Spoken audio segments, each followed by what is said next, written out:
YouTube, it's Brian Phillips, and we have an e-bike because we know you guys have been clamoring for them.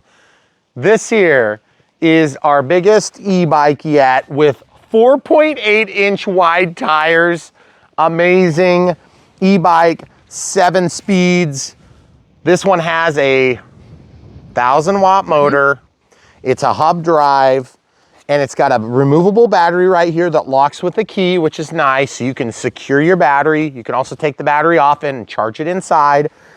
Big suspension in the middle, big suspension on the yoke, and big tires. That's why we got this thing. We don't do a lot of on-road stuff. I mean, we do ride on our little our little house-made driveway and runway. And there's a bike path that's close to our home. So we do use them. But really, I got it to go around on the hills and things like this. And I'm a big guy. And admittedly, I'm bigger than this thing's rated for by 10%, let's call it. Okay, so without further ado, we're gonna give you a couple of rides. We turned up the power to the max speed and we were in speed setting 5. And so we'll show a clip of that. Yep. After the ride. We'll show that for sure. And I'm just checking. I have it in odometer setting. We have all but 1 bar of power. And if you guys haven't already seen the screen, this thing works good in the sun. There's no problems there. There's also backlight set to 3. The little oscillation you see on camera is not gonna show up in real life. And then the best feature of all. So here goes nothing. Okay, power assist only. I'm just moving my feet to get in position. Feels pretty good for power. But really why we got it was for this. It's doing great. It has no problems. Now, the real difficulty is hills with me because I am big, bigger than this bike is supposed to handle. And look at the clearance of my pedals, folks. Look at this. The pedals are actually clearing the ground. And with the power assist, I feel like I have enough juice to get going, and I'm not gonna rut up my yard because we have 4.8-inch tires. And that's why we did this. I'm gonna go across the bridge. So welcome to our property, YouTube. Works really good. Absolutely no problems getting across that thing. This is a rough area. About the only piece of equipment we have that actually does this is my lawnmower. And my lawnmower is still phased by certain areas of this lawn, believe it or not.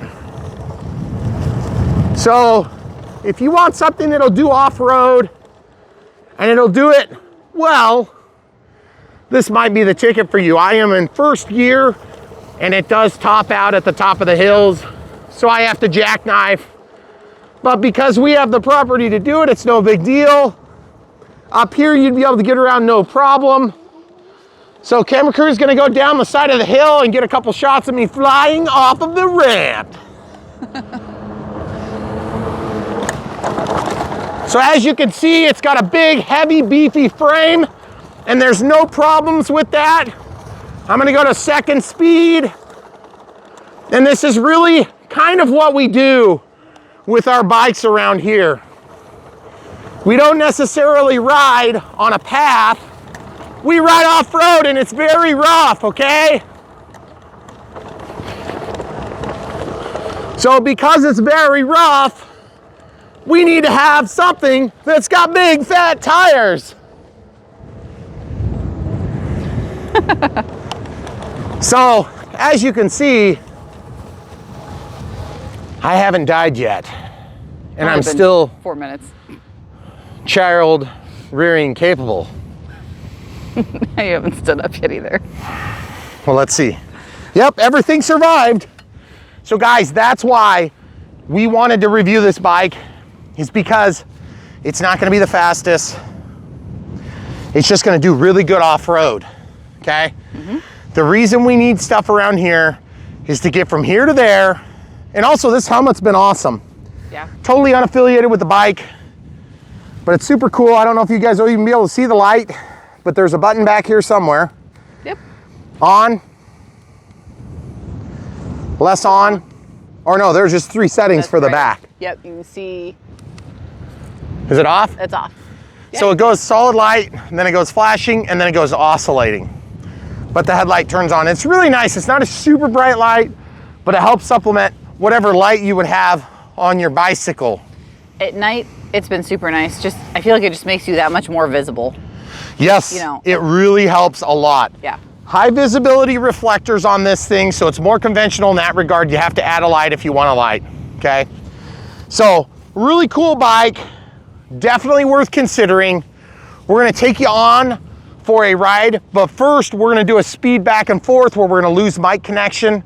So we're gonna get set up there, and we'll just go max speed and show you what it looks like. Full disclosure, we have wind going that way strong, which means we'll probably beat quoted speeds going that way, and we'll do really bad on the way back. But that's what we do on Brian Phillips RCs. We show you what it actually does and not what the Chinese manufacturer said it did. All right, so we're gonna start this out. I'm in first gear. I gotta cycle through pretty much on road. I go to pretty much 7th gear. Okay, so I'm going about 20 miles an hour, 18. Wow, that headwind is strong, folks. We are gonna lose audio connection for sure today with the wind. So when he turns around and is coming back, I will try and tell you his speeds. I can hear him talking, but I can't even understand him with as windy as it is today. But he's gonna go up to the corner of our property there, stop and turn around. Okay, hopefully you guys have my connection back now that I'm facing the camera crew. I'll just call out the speed. We're at about 13, 14, 16, 18, 21, 22, 24, 25, pedaling to help now. About 26.9, 27.5. With pedaling, we got over 28. So over 28 with the wind. That is a little bit over the quoted max speed. And he was pedaling, so. But with the wind, that's pretty good. So he's gonna go up to the cemetery, which is the white fence and the flag that you can see up there. I'll zoom in and I'll lose a little bit of clarity there. But that's where our gravel stops. He will probably maybe take you on the gravel when he goes. That wind is really making it hard to make progress, but we're at 21 miles an hour. Probably about a 20 mile an hour. We're at 21.4, 20, 19, 19.6. 19.6. Boy, if you were riding on your own, you'd be dying. 18, and then we're gonna turn in here and go put the body shots together. So I think he was about 19.6 there going into a pretty strong wind. So we're gonna run up to the house and put his chest rig on and he'll take you for a ride. It's the camera crew. Here we go, guys, with the Bison. On with the rider. Brian Phillips RC.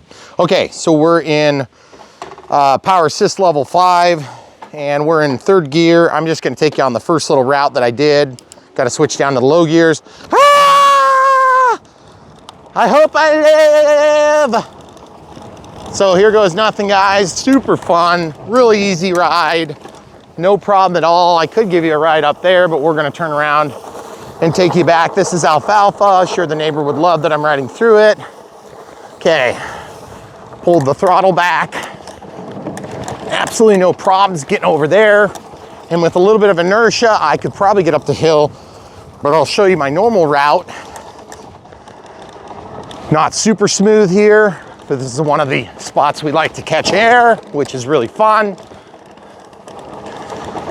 And we'll take it right back up to the end of the runway. And here we go. Now we'll go ahead and start building up gears. Okay, we're in 7th gear now, clear. Going about 19 miles an hour on that turn. But now with the headwind, we're definitely pushing it. We're about 17 and a half, as you can see.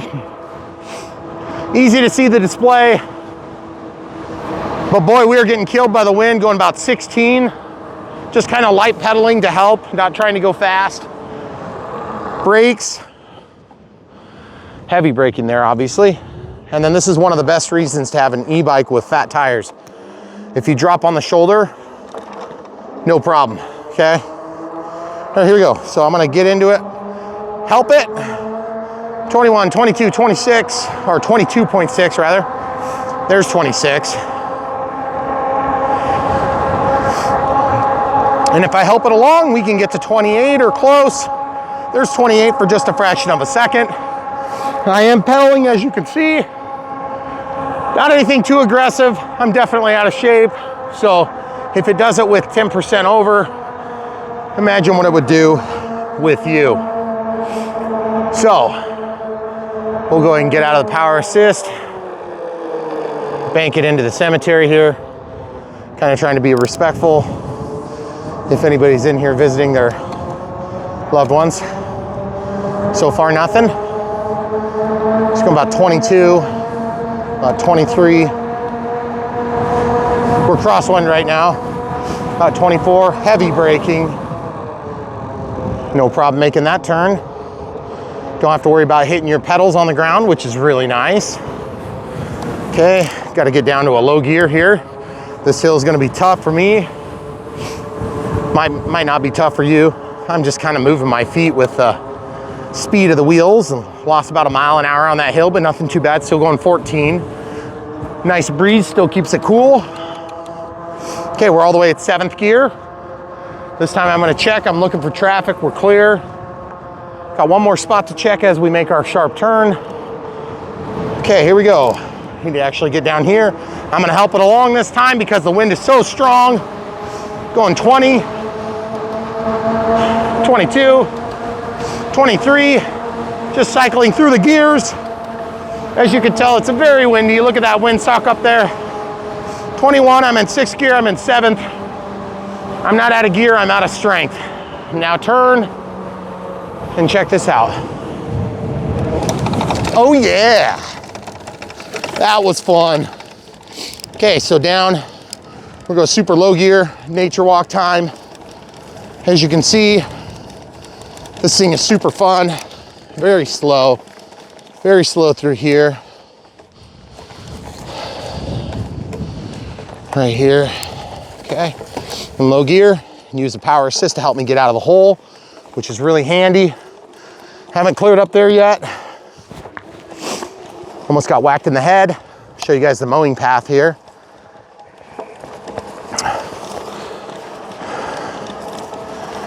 And this is our property. That's where we put all our boxes from all the reviews. It's a landfill for those of you in Rio Linda. Okay, and we'll just take this hill. This is where we barely survive when we're taking the hay. I don't know if you guys can tell, but we're at a pretty dang steep angle, going about 6 miles an hour uphill with power assist. And then downhill. Okay, going to 2nd, 3rd gear, and then back down to 1st. That oak tree likes to leave its branches on the ground here for me. Thank you, oak. And as you can see, this is gonna be a pretty steep one, but we're in 1st gear with power assist. I'm gonna stand up for this one. I'm gonna get the power assist I need. I'm a big guy and I'm out of shape. A little bit too much radio controlled, a little too few bicycle action. And then the power assist keeps you going. This is where they did the work on the transformer. So I gotta come around and we'll probably take and call this good. A little bit of exercise involved. Heck, we'll go around this way. This is another deadly spot here. We'll just show you this. Very steep, very fun. And as you can see, with the right amount of inertia, you'll be fine getting up and out of the hill or out of the hole. And I want to get air on the end of this driveway before we call this quits. One more pass, camera crew. Okay. There's a big hole there. Just went right over it. Guys, this thing, it rides really nice. Okay, going up to 3rd gear. Probably need to go to 2nd. I like this spot because I can get air every time. Crashed there once. That was fun. All right, so now I want to go down this hill right here. But I'm sort of debating if I should do it or not. That's pretty steep. If I crash and die, the camera crew would be mad. I'm sure I could do it, but I'm not that guy. Let's do this. This one's less crazy, and plus barbed wire, which makes it even more exciting. All the way up the seat. That was cool. So as you can see, it's a big heavy bike. Weighs in about 2 pounds heavier than our next best bike. Down to first gear. Going by the National Forest there. And then we'll just turn it around here and take our exit strategy, go back by the National Forest, and then we're gonna take it back up. So as you can see, we like riding off-road here, and it's a gorgeous piece of property, and this bike is gonna help us to enjoy it even more. So if you guys have an opportunity to get a bike like this, I would highly recommend that you do. Trying to jackknife it there did not work well. We have a lot of washout here. But the funny thing is, if you ever get into a tough situation with this bike, the brakes are good enough. Take a break, sit on the brakes, get into the power assist, and then you can usually get going like that. Okay, so I'm gonna help it along here. Full power. You may notice that our voltage sagged a little bit during the ride. No regenerative brakes here, just regular hydraulic disc brakes. All right, so that's all she wrote. And that was a pretty fun experience. We'll go ahead and put down the kickstand, get unhooked, and start talking. Okay, so for those of you that are thinking, boy, you're out of breath. Yes, I agree. Truth is, that was probably 50 times better than our first ride, okay? We did not have the max speed set up. Even in the wind, I'm not too off-put by that because it is strong wind. Yeah. But what I will say is I'd like a little bit more power on the uphill side of things. I don't like when they stall out, but we are really testing it. I mean, we're going up at, this is 45, so we're probably going 30 at a couple of those hills. So with the right amount of inertia, then you can carry right up and the power assist will keep you going. But we did about a 3-mile trip between these two rides, and I'm barely out of breath, and I'm a big guy. If I did 3 miles on a regular bike, I think I'd be dying right now. I'd probably go into the emergency room. So the truth is, I really like this thing. It's also heavier than I had hoped and a little bit bigger than I had hoped. Here, I wanted this to be a little bit lower so that Megan could also ride, my camera crew. My son is also tall, and he'll be taller as he gets older. So he'll be able to ride this, and it's gonna be like a rocket ship with him on it. Yeah. Cause like, most of the guys review bikes because they're like skinny and fit. In shape. And I'm not either of those things. So maybe someday, but for now, I just wanna prove to you, the Bison does work, okay? And speaking of bison, did I just hear a bison? I don't know what that is. I think it's a chainsaw. Chainsaw? Oh, I thought it was a cow. I mean, close enough to a bison. So anyway, guys, this bike is cool. It's definitely got the features that I wanted, but would I like another 1,000-watt motor up front? Or maybe even two 1,200-watt motors? Yes, I would. Please send it immediately. Because right now, with 1,000 watts, being overweight, it's kind of a combination that's gonna suck a lot of the life out of a bike. So just keep that in mind when you're considering this, and if you watch our footage and think it should be more aggressive or a little bit more speedy, I don't disagree, it should. Because when you're 10% over the weight limit, it makes a big difference. We're at the very top end of the spectrum and then some. If you're down at the bottom end of the spectrum and you're still tall enough to ride this thing, good for you. But that is the #1 problem with this bike. Not the fact that there's no headlight or no tail light. The #1 problem with this bike is it's big and it's got a low weight limit.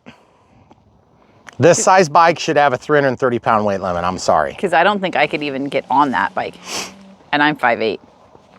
Yeah, almost. So if you're a tall guy and you're slender, this thing is perfect for you. But then you get into the next problem. Tall guys that are slender are gonna find that these pedals probably ride a little too close to your knees.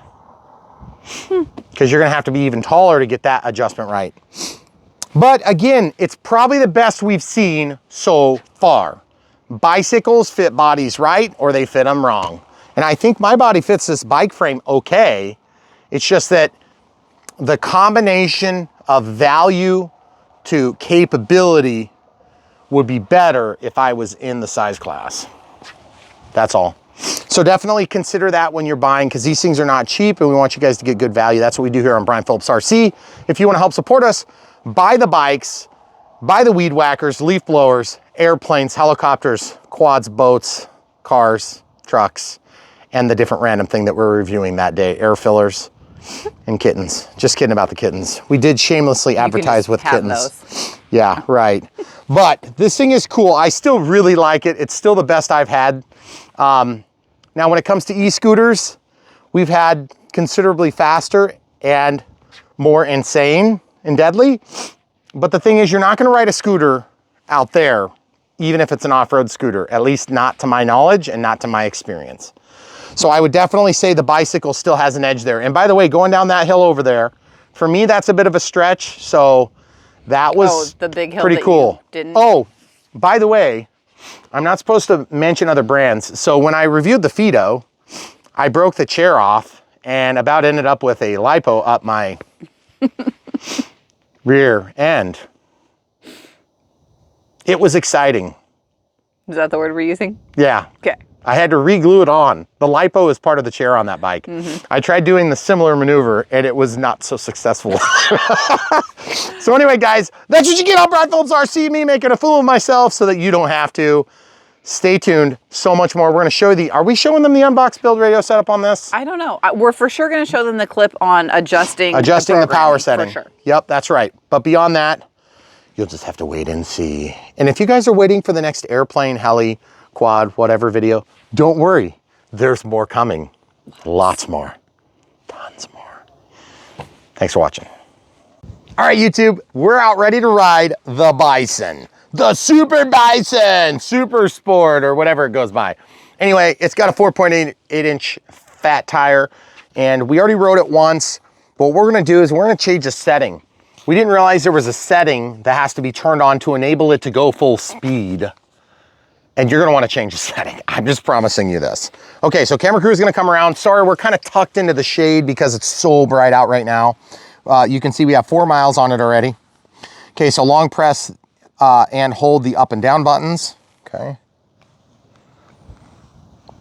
Okay, now it says parameter 1 is 2 is the backlight setting. So you press M and it changes, wait, I thought M changed the value. M changes the...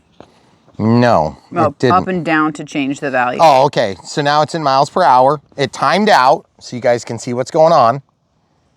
And we're just gonna actually, we'll just put this up here. You can pause your screen. This is the instructions. This is what we're doing. Okay, we're gonna come back. Okay, so you can see we're at 2. Ah, dang it timed out again. Sorry, folks. So press and hold the up and down and then use up and down. There you go. I want it on 3. Okay. That can't waste that much battery. We're in miles per hour. You can go to kilometers an hour, okay? And then 48, that's voltage. Don't mess with that. And then 4 is 5. Set the time interval. Oh, that's terrible. That's so fast to shut off. I'm gonna set it to like, well, 25. 60 is the max. How about 20? Yeah. 20 minutes will shut it off automatically. It's just annoying when it shuts off and you're like just getting back on it. Assist level, press up or down to change between 0 and 3. Ah, dang it, that was 4. That was P4. 5. You want to go back to P5 is the assist level. Okay, so 1, up or down to change the level. Okay. 1. Oh, between 0, which is max level 3, and 1, max level 5. We don't have a 2. We don't have a 2. Oh, that's because some of the different motor systems have different, okay. So whatever, 5 is fine. So 0 is 3. So I don't want 3, I just want 0. I want 3 levels. So guys, let's talk about that for a sec. We have the low level, we have the mid level, we have the high level. Here's my experience. If you're a big guy like me, you're gonna go to the high level all the time, every time. You're never gonna go to the low level. Okay, good.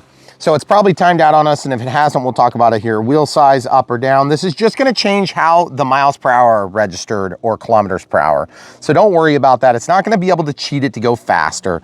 That's this one down below, so P7. So up, whoops, M, and there's 7, so it's set to 32.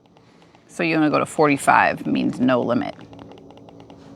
45 means no limit. Okay, good. All right, great.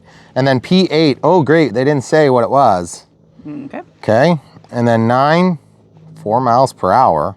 Must be your odometer or something. Oh yeah, reset odometer. Yep. P10, 100. P11 is 0. P12 is 1. Okay, so I have no idea. So now you just wait, and it saves the particular parameter, and then you just wait for it to time out. Okay, so I'm gonna hand this off to the camera crew. We're gonna put this clip at the beginning of our Unbox build radio setup, or maybe at the end of our ride. But we just wanna let you guys know that is gonna be critical to enjoying this beautiful bike. It is beautiful, it is tall. You have to be big enough to ride this thing. I gotta say, I'm 6'1" and just barely. I have the seat all the way down. It's as small as I can get it. And this thing is huge, huge. And it does really good off-road. I think you're gonna like it if you wanna ride with assistance. I think you're gonna maybe not like it so much if you're expecting a motorcycle, okay? So just remember, e-bikes are not motorcycles and motorcycles are not e-bikes. They are different things. They respond differently. They have different amount of torque and power. This is a 7-speed gearbox. You're gonna get what you get out of that. You're never gonna go much faster than the fastest you can go on 7, okay? So that all being understood, we'll get right into the ride. Thanks for watching, guys. Hopefully this answered your questions. YouTube, it's Brian Phillips. Yes, I've got my gloves on already, and yes, I have a knife. It's time to open this thing. Here we go. Now, you may be wondering, what the heck, Brian? It's another gigantic airplane. Yeah, I mean, I'm sure some of you guys would like that. Me too. But anyway, this one's gonna be even more exciting, or somewhat exciting. We do mostly fixed wing aircraft and helicopters and quads and this sort of thing. And then occasionally leaf blowers and weed whackers and tractors and things of the sort. But today we're doing one of our fan favorites, which is an e-bike. And yes, I know some of you guys are thinking, amazing, another e-bike. Thank you for being here. For the rest of you, just wait a few more days. I promise you, there's so much coming, you won't even know how excited you'll be until it gets here. Okay, so this says enjoy the ride on the side. And what are we dealing with? This thing's called the Bison, right? Mm-hmm. Okay, so the Bison, we always show the Unbox, whatever setup is necessary. And then we show a little ride, which you guys have already seen. Of course, we haven't filmed it yet, so we don't know how great it went. Maybe I got run over by a tank or something. So you can also hope for that. Yeah, hope for that. I'm pulling staples because I've learned the easiest way to open these bikes is usually to work with the packaging and not against it. Mm-hmm. And when you get one of these e-bikes, which by the way, they are awesome. I understand some of you guys are probably thinking super lame, and that's because you've never ridden one. They are really fun. And me and my wife made the big mistake of going to a bike shop one day and just saying, oh, we'll just look. These are gonna be lame. Yeah. We'll just try them. Yeah, that was a big mistake. That was a bad idea. We found out we really liked them. Yeah. So now we've got, what, like 7 or 8 of them now? I don't know, everybody has one now. Holy cow, look at those tires. Goodness. These are 4.8-inch tires, guys. Yep. Grab that. That is like... That is the biggest pair we've ever seen. Crazy. This is gonna be amazing. Wow. We cannot wait to see this thing together. And if you haven't ever done an e-bike, consider this one. And by the way, one of the reasons we like doing reviews for you online is that some of this stuff is incredibly expensive. Mm-hmm. And you're really putting a lot of faith and trust into these companies that you've never worked with. Mm-hmm. Well, or heard of. Yeah. So what we do is we open them up, we show you what it's like to get them, and then you guys get to make up your own mind whether or not you think it's worthy. This is an accessory bag. Maybe there's a bag in the box. Bag? I said maybe there's a bag in the box. In the box? Yeah. Oh, okay, all right, yeah. Well, oh wow, look at that. We actually do have a bag inside of here. Enjoy riding. Okay, so we've got some tools. We usually do get tools with these. Oh, it's got a schematic, that's pretty cool. Got some pedals. Those look fine. Okay. Okay. Those look nice. Okay. Whatever that thing is, some sort of a rack adapter. So we definitely have some assembly we're gonna have to do, huh? Yep. There's a forward-facing reflector and a rear-facing reflector, which is really nice. And then the security feature. Ooh, it's a simple belt too. Look, it's just a spring dingling, which is really handy. Our son has broken his and he's very heartbroken about it. Multiple times. Okay, charger. Okay, this one looks familiar. We've seen one like this before.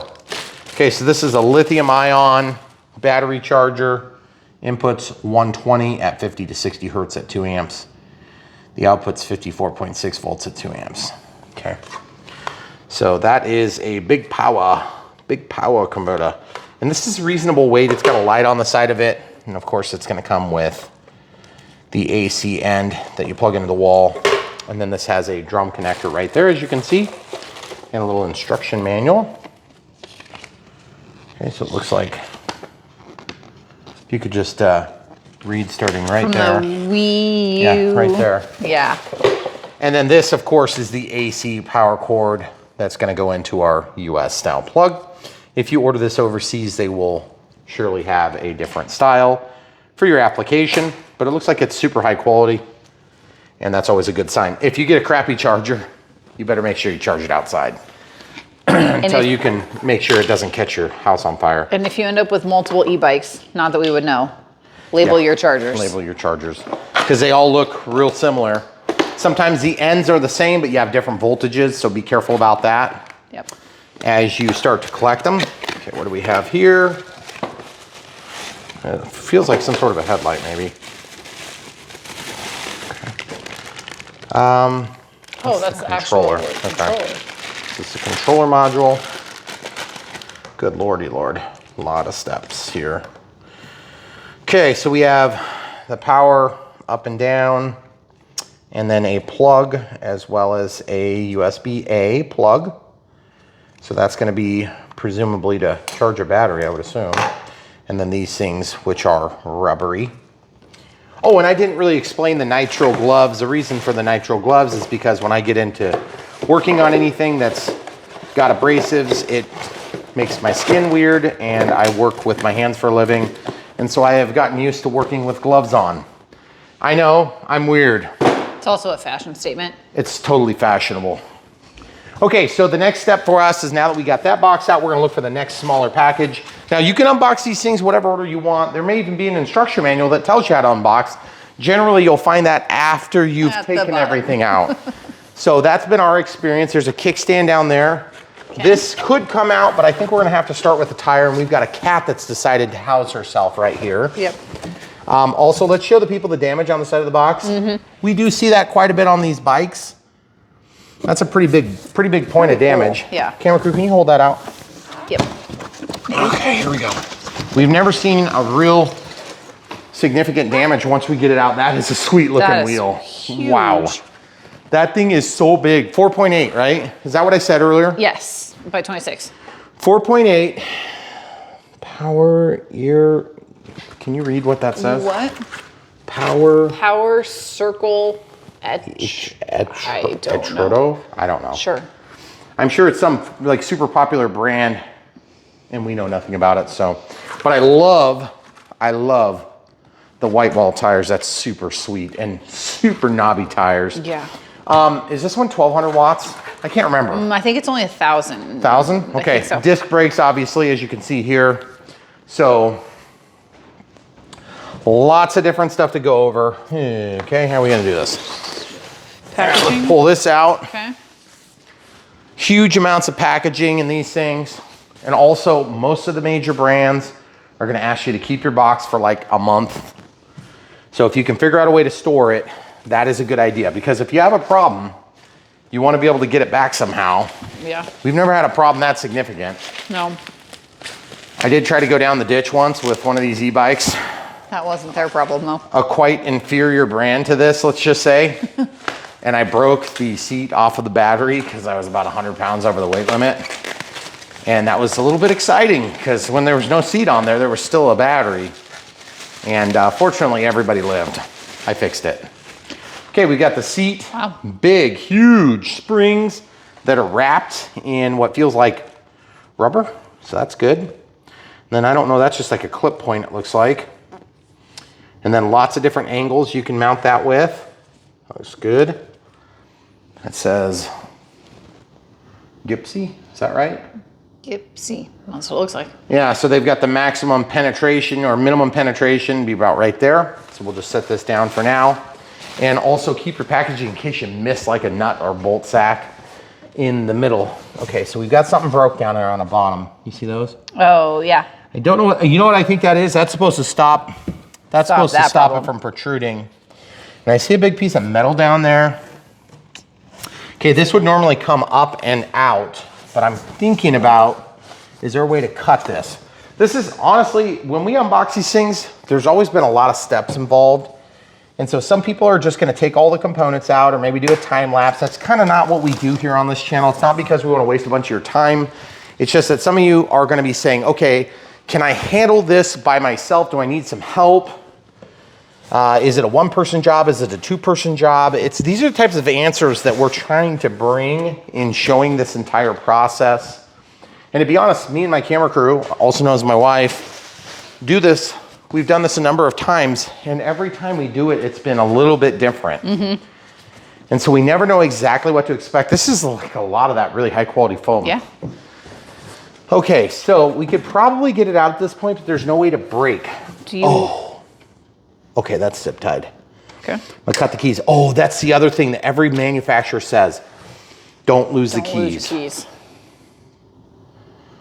Okay, so we just did an e-bike here or an e-scooter the other day that went 55 miles an hour with me on it. It doesn't even have a key. Yeah. And I didn't notice that at first, but if you don't have a key, you can't get off of it and just feel confident that somebody's not gonna ride off on it and steal the thing. These things get expensive, so I wanna know there's some security. Do you want to try and take one of the sides down of the box? We could potentially do that. Have to like lift the whole thing out? Well, I'm just thinking once we do this, if we're gonna be committed, I could also just lay it flat on its side. Now that I know it's not gonna damage the floor, I could lay it flat like that. So why don't we try that? Okay. Let's just go like this. We did move some of our furniture around to make some room. We have a pretty big space here. I don't know if that's gonna work so good. Okay. I could also just take it out, but then I need something to lay it on. So what I'll do is I'll take some of this foam like this, and I want to protect our flooring. So I'll just put this down. Of course, if you're doing this in a garage, it's not gonna be such a big deal, but we're doing it inside our living room so we can film it easily. Now this is a heavy bike. I don't know for sure if I can hold this up real easily. Oh yeah, I can hold it up. Okay, then I can slide the box away from you. Okay, so now that's down. That is a huge kickstand. Wow. Oh, wow. And yes, it does hold. Nice. But just barely. Okay. Okay, and then these foam blocks are just in insane strength. There is a reflector in here, hon. Up Oh, here. shoot, did it break? Yeah, well, I don't know if it's broken. I think it popped off the wheel, I think it popped bet. off the wheel. Let's check. That's all I'm seeing. Okay, so then those definitely, okay, so let's show the people. I think it goes onto the spokes. Okay. Yeah, it must be a spoke adapter. So we'll take a look at how the wheels, oh, here it is. There's one on this. See? Yep. Does it just go on the other side? I would assume it must go on the back wheel. Mm-hmm. I don't know if it matters which one it goes on. Let's just stick it in there and see what happens. Oh, it goes the other way. See how there's an angle here and here? Oh, yep. So let's see if we can get that to go in there. Oh, that's pretty simple stuff. I can't tell for certain if I got that right, but whatever. It's in there now, so I guess we'll see if that stays. If it comes flinging off at like 20 miles an hour, then we'll know. Okay, so as we continue through this process, I just want to take a minute and look at how sweet this bike looks. Holy cow. It is definitely not like what we've seen in the past. Our cat is really concerned about it though. She's like, find the UFO, it's come to take me home. So let's keep unwrapping it though while we're going. Okay. Obviously I want to turn this. Do you want me to just kind of keep a... Yeah, if you don't mind, that would be good. Okay, so this is the handlebars. Ooh, can you grab me the knife? Okay, thank you. It looks like we're gonna bolt this down here. 1, 2, 3, 4. That's probably where all this is gonna go. Just some tape holding this around. Okay. Ooh, nice leather handles. Nice grip. Supportive. Sweet. Big brakes. Okay. All right, I don't know if this is zip tied. Yeah, it is zip tied. Camera crew, can you grab me the side cutters? I got a hold of this. Okay. Thank you. There's a side cutter just to cut that down. Now we're just using, the tools we're using is basically mostly side cutters, a knife, and then a pair of lineman pliers and needle nose pliers. So lineman pliers would be optional, of course. Keep a hold on that. I will. I'm gonna slide this off. Lots of packaging. Lots of packaging. That's what they got to do with something like this, though. Okay, so that looks like a really nice gear selector there, 7-speed. Looks like this is going to be our throttle for us. So it's like a motorcycle style grip, and then really nice stitching on there. The brakes feel really smooth and nice. Okay, so that's going to go there, and everything is just consolidated nicely. We don't always see that, by the way. Big, is this a front shock? I can't tell. Yes, it is. Okay, sweet.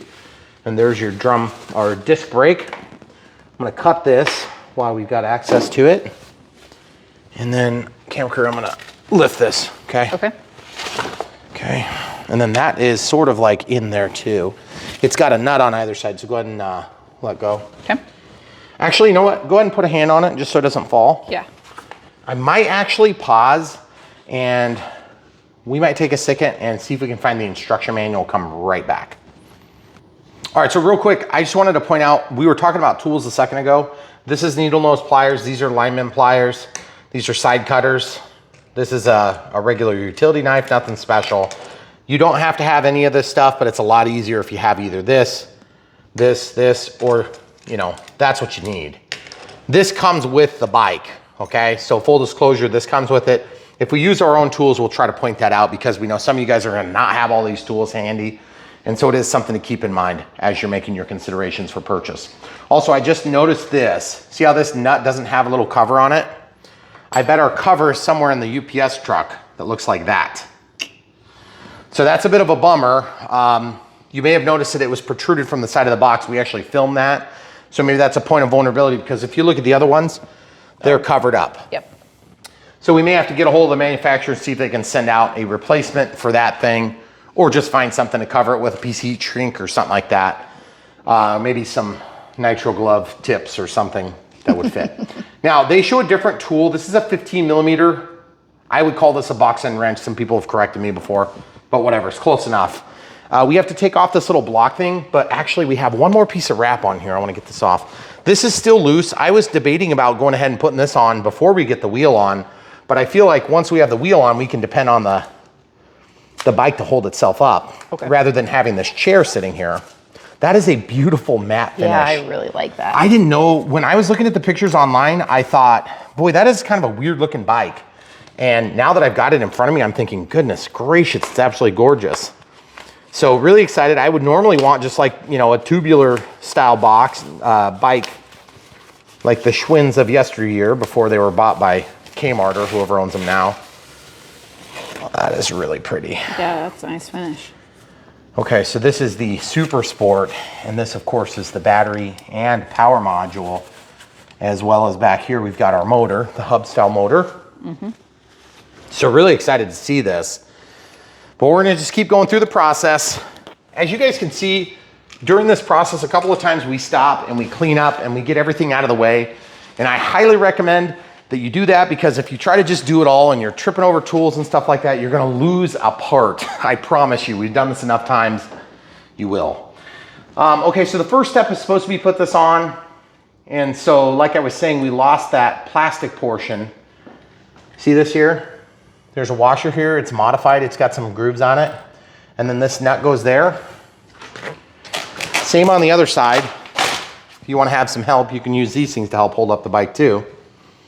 So if you're doing this by yourself, you're going to have your hands full. Now I'm going to actually pull this off now.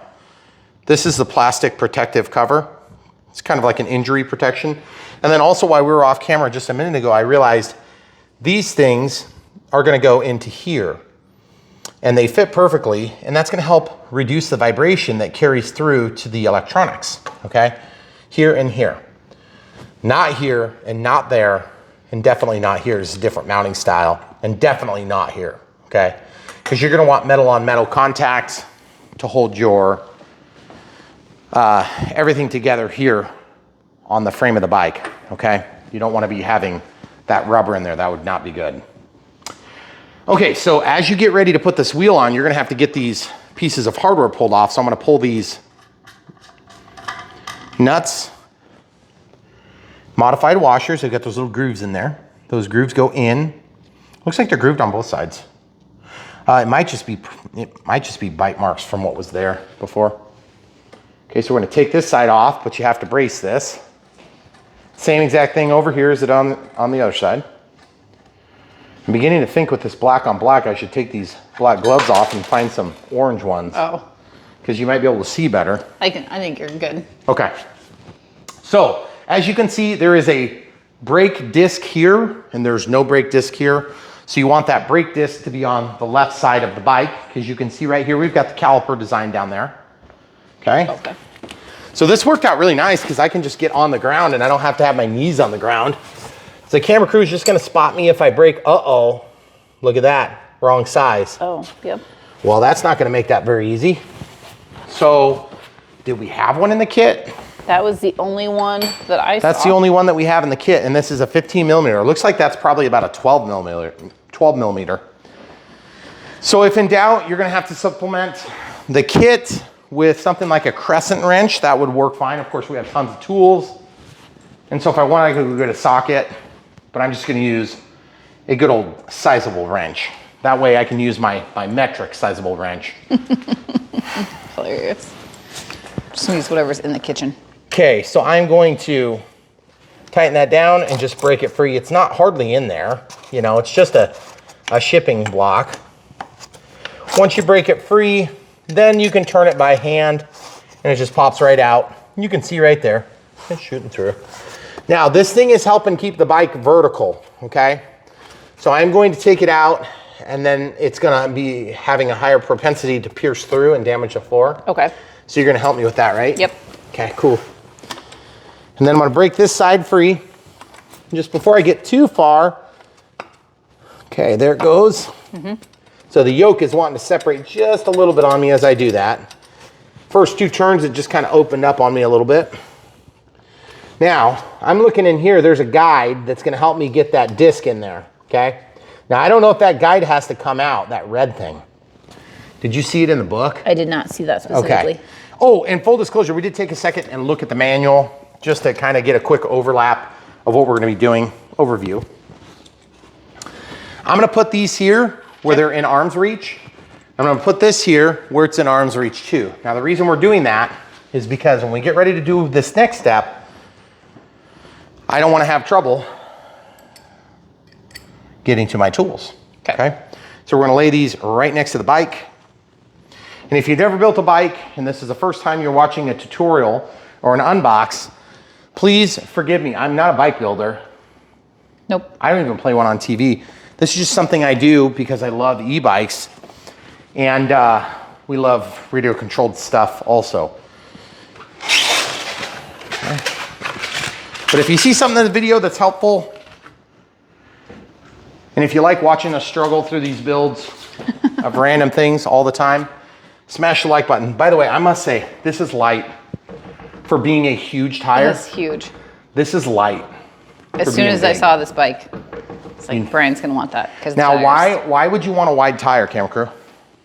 Well, for us, we do mostly off-road, like heavy terrain, riding just on our property. Yeah, because we like take care of our fences and stuff because we have 23 acres and we're just under. Yeah. And we need to be able to get around. And so on-road for us is nice. We want to be able to do that. And we also have gravel roads nearby. And it's beautiful on the gravel roads, but you don't want to be driving in narrow wheels. You're going to be in the ditch. Yep. So, all right, so next step is camera crew is gonna straddle that wheel on the back. Okay. She's just gonna kind of hold it, and then she's gonna slide this away so you guys got a good view. And then I'm gonna lift this assembly. This is gonna wanna fall, and I don't wanna scratch it up, so I'm just gonna let it down. Okay. And then I'm gonna lift the yoke. And this comes from experience, guys. Tons of, just kidding, it's not that much. We don't have hardly any experience. Okay, which one's the back? Oh man, I don't remember. You're not supposed to grab this thing. I was thinking maybe it would be easier if I just brake, then we could lift it that way. And we'll just lift it up. Okay. Okay, so I'm just gonna roll this back.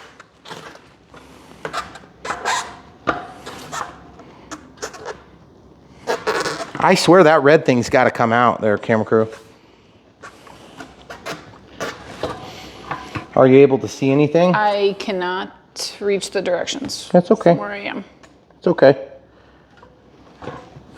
I have to assume that red thing must come out. Okay. Okay. I'm sort of caught on it a little bit. There we go. Okay, can you hold that? Yes. You have enough strength to do that? Yes, I can. Okay, I'm gonna let you do that. Okay. This red thing totally comes out, folks. I'm sorry we didn't we didn't show that very clear, did we? Okay, down you go. Okay. Can I let go? Nope. Okay. Please don't. Okay, you're doing great. If you can help keep it coming. There it is. Okay, so we're down. Okay. You can let go now. That was awkward. That would be hard by yourself. That'd be really hard. You're gonna need a hand. Yeah. Okay. Well, at least for that step, unless you've got a bike stand. That's true. If you have a bike stand, you can do that, or use the foam things that are sitting over there now. You can put those on the back wheel. So now you're just putting those that washer and bolt back on, right? Yep. Okay. That's what I'm doing. But you know what? There is a correct side and an incorrect side. I think one's reverse threaded so that it comes on there right. Hey, you're tipping it. You're tipping it. Oh, sorry. You got to stop moving it. Okay. Yep. One side goes on one side goes on the other, and not vice versa. Yep. Perfect. Okay. So one's threaded normal, one's threaded reverse. Okay, and this should come as no surprise to you guys that build bikes all the time. I'm gonna back up just a little bit. All right, so that's just a spacer. Wow. That they made out of whatever garbage was sitting around that day in China. Okay, let's roll this forward. Okay. Okay, if you wanna give them a quick shot of this, we seated them all the way down, okay? Or up, as it were. Then I'm gonna grab the brake. I can't tell which one I'm grabbing. I think I'm grabbing the back one.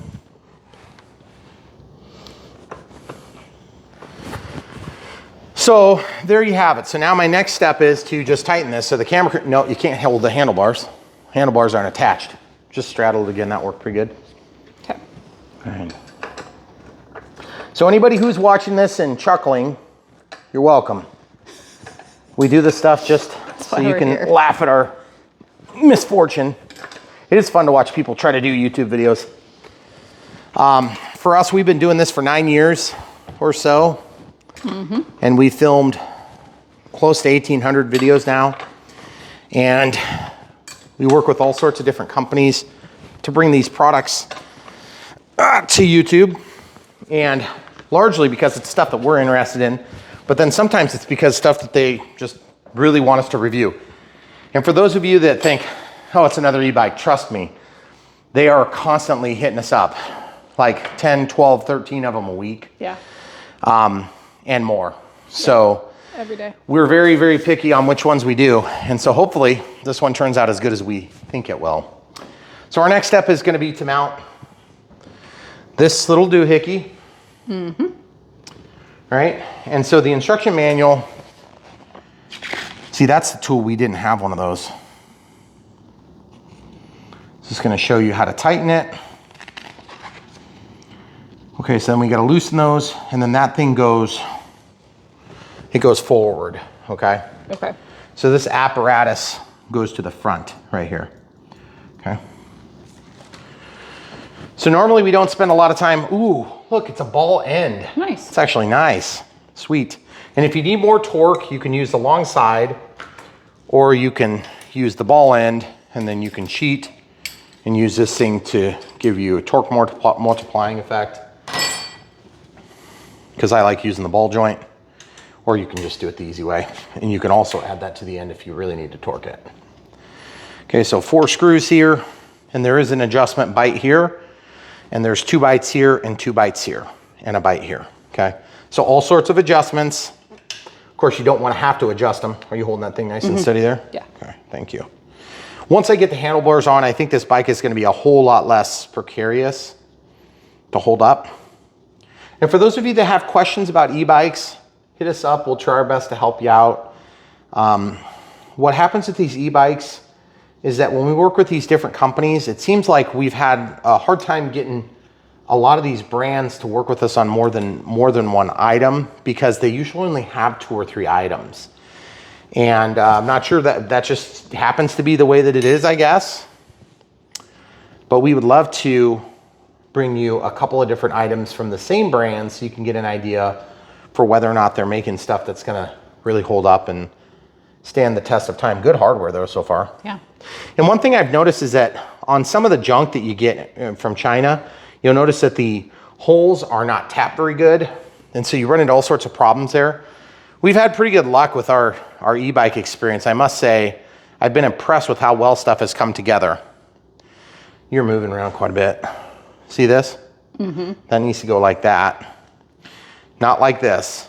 It needs to go like that. And the way you can tell is there's already bite points on them, but you want this to shoot down. Oh, okay. Yeah, I see that. So I'm going to drop this in from the side. I don't think you can drop it in the other way. See what I did there? Mm-hmm. You have to kind of lay it in there sideways so that it falls down, okay? And then there's 3 hole sets. They put them in the center hole because that's the median size. Now, I am a big enough guy, I'm wondering if I should just go all the way out. What do you think? So again, that's an adjustment. You can go to the outside. You can bring this in, you can bring it out, or you can bring it out further. I think we should bring it out the furthest. That's fine, because you're probably going to be the primary Rider. rider. Yeah, I would think so too. As big as this bike is. Sure. Now we do have 6 people in our family, so when we go out on rides and stuff like that, it's really nice for everybody to have their own specific vehicle. But one thing we've learned about e-bikes that's different than a conventional bike is there's a whole lot less middle sizes, okay? So you need to make sure that you're getting a bike that's the right size for your body and your body type and your skill set. And so when you're looking at these bikes online, the Chinese are really good at giving you some super irrelevant data. And so you have to be super careful what you believe. And one of the things that we always tell people, and we've reviewed a lot of bikes, well, not a lot, we've reviewed quite a few now. And e-bikes and scooters alike, is they will expand the range greatly, generally speaking. And then they will also expand the capacity greatly. Yeah. And so we've only had one manufacturer that lived up to the speed and exceeded it, and that was very recently. And we also had Mother Nature helping us on that one. So we're gonna see how this Bison does. And again, we don't mean to beat up these manufacturers when I'm like 300 pounds and we're reviewing a bike that goes to like 270 on capacity, because that's not really their fault. But we always try to be as true to form as we can. We want to be completely honest with you guys, our audience. We have nothing to gain by misleading you in any way. We just as soon not review a product if we think it's garbage, than to review a garbage product and tell you how great it is. There's some other people that would have no problem doing that. And then also one other thing we've learned, and this is something we're learning with e-bikes in particular and e-scooters, is that the upper echelon, as we get better and better, there is a considerable jump in quality. And it is hard to see quality online. So even if it's not our video, guys, you got to get in there and you got to do a little bit of research when it comes to something that's expensive like this, because you're going to get burned otherwise. And so that's part of the reason why we put these videos together, because we really do care about our audience. And also we enjoy doing this. Bikes are one of those things that we know we're not going to get hardly any traction on these channels, because of course our primary audience is going to be interested in electric airplanes, basically. But then we're into it, so we do it because we know if we're into it, then a lot of you guys are going to be into it. So hopefully you guys are. Well, anyway, leave it in the comments below if you hate it. We know you're gonna do it anyway. So please do. And then also, by the way, maybe someday, if we get a really cool partner that does e-bikes, we could build some sort of like an electronic remote controlled scooter that we could put people on and drive them around. I'm just kidding. I don't think we're ever gonna get that, but it would be pretty sweet if we could do that. Okay, so we're now on to the 8th screw here pertaining to the, oh my goodness, they really had those things torqued on there. Now you could use a drill, you could use an impact if you want, and that's fine. And I honestly don't think it's a bad idea. It's 5mm drive. So if you have a 5mm hex drive, you should be able to do that. Allen key. Okay, so we'll just take that off. Leave it right there where we know the orientation in case there's some sort of an asymmetry, which I don't believe there is. We're gonna rotate this right into position. And I think it's gonna go something about like that. Okay. Now, of course, you'll be able to move that. I notice there's no ribbing on there, so there's not much there to prevent that from spinning. Now, let's take a look real quick and just make sure we're not seeing anything. Remember how I talked about the rubber? Mm-hmm. I'm trying to find the step where that actually gets done so I can verify that I'm correct. It's not immediately obvious. I don't even know if they show it. It doesn't, because you're thinking it goes under. I'm about 99% certain that's where it goes because I would think that'd be super dangerous to have that much play on a handlebar. Let's just go with this. Okay. I'm gonna just use my best judgment. Okay. And for those of you that don't understand, I work in industrial machinery for a living. That's what I do for my day job. I do this stuff for fun. And of course the camera crew gets dragged into it, so she loves it. Mm-hmm. And of course we work together, which is fun. And you know, someday it'd be cool to make this a day job, but we're kind of a long ways off from doing that, to be perfectly frank. And we've got a lot of mouth to feed, so we're gonna have to sell a lot of e-bikes to be quitting the day job. Yeah.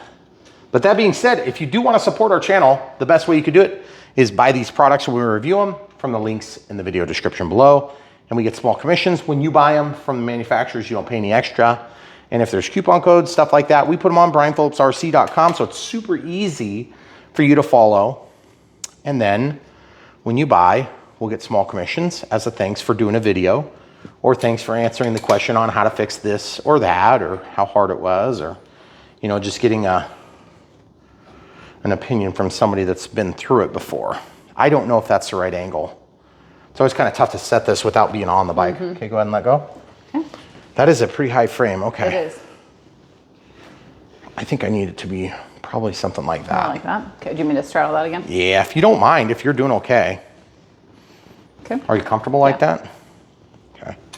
So anyway, if you guys weren't already aware, I know a lot of you are watching because recommendations from YouTube.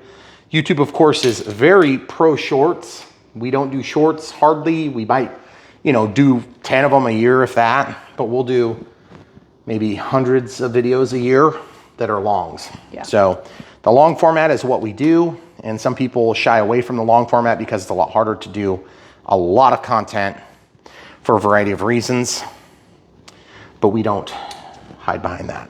We just like filming most of our married life, doing challenging tasks together. That's right. That's what we do. That's what we do. We if it's worth doing, if it's easy, it's not worth doing. Is that what they say? Or wait, I don't think that's the way they say it. It's worth doing well. Yeah, something like that. But yeah, sometimes when you want the best out of life, it's not always the easiest way.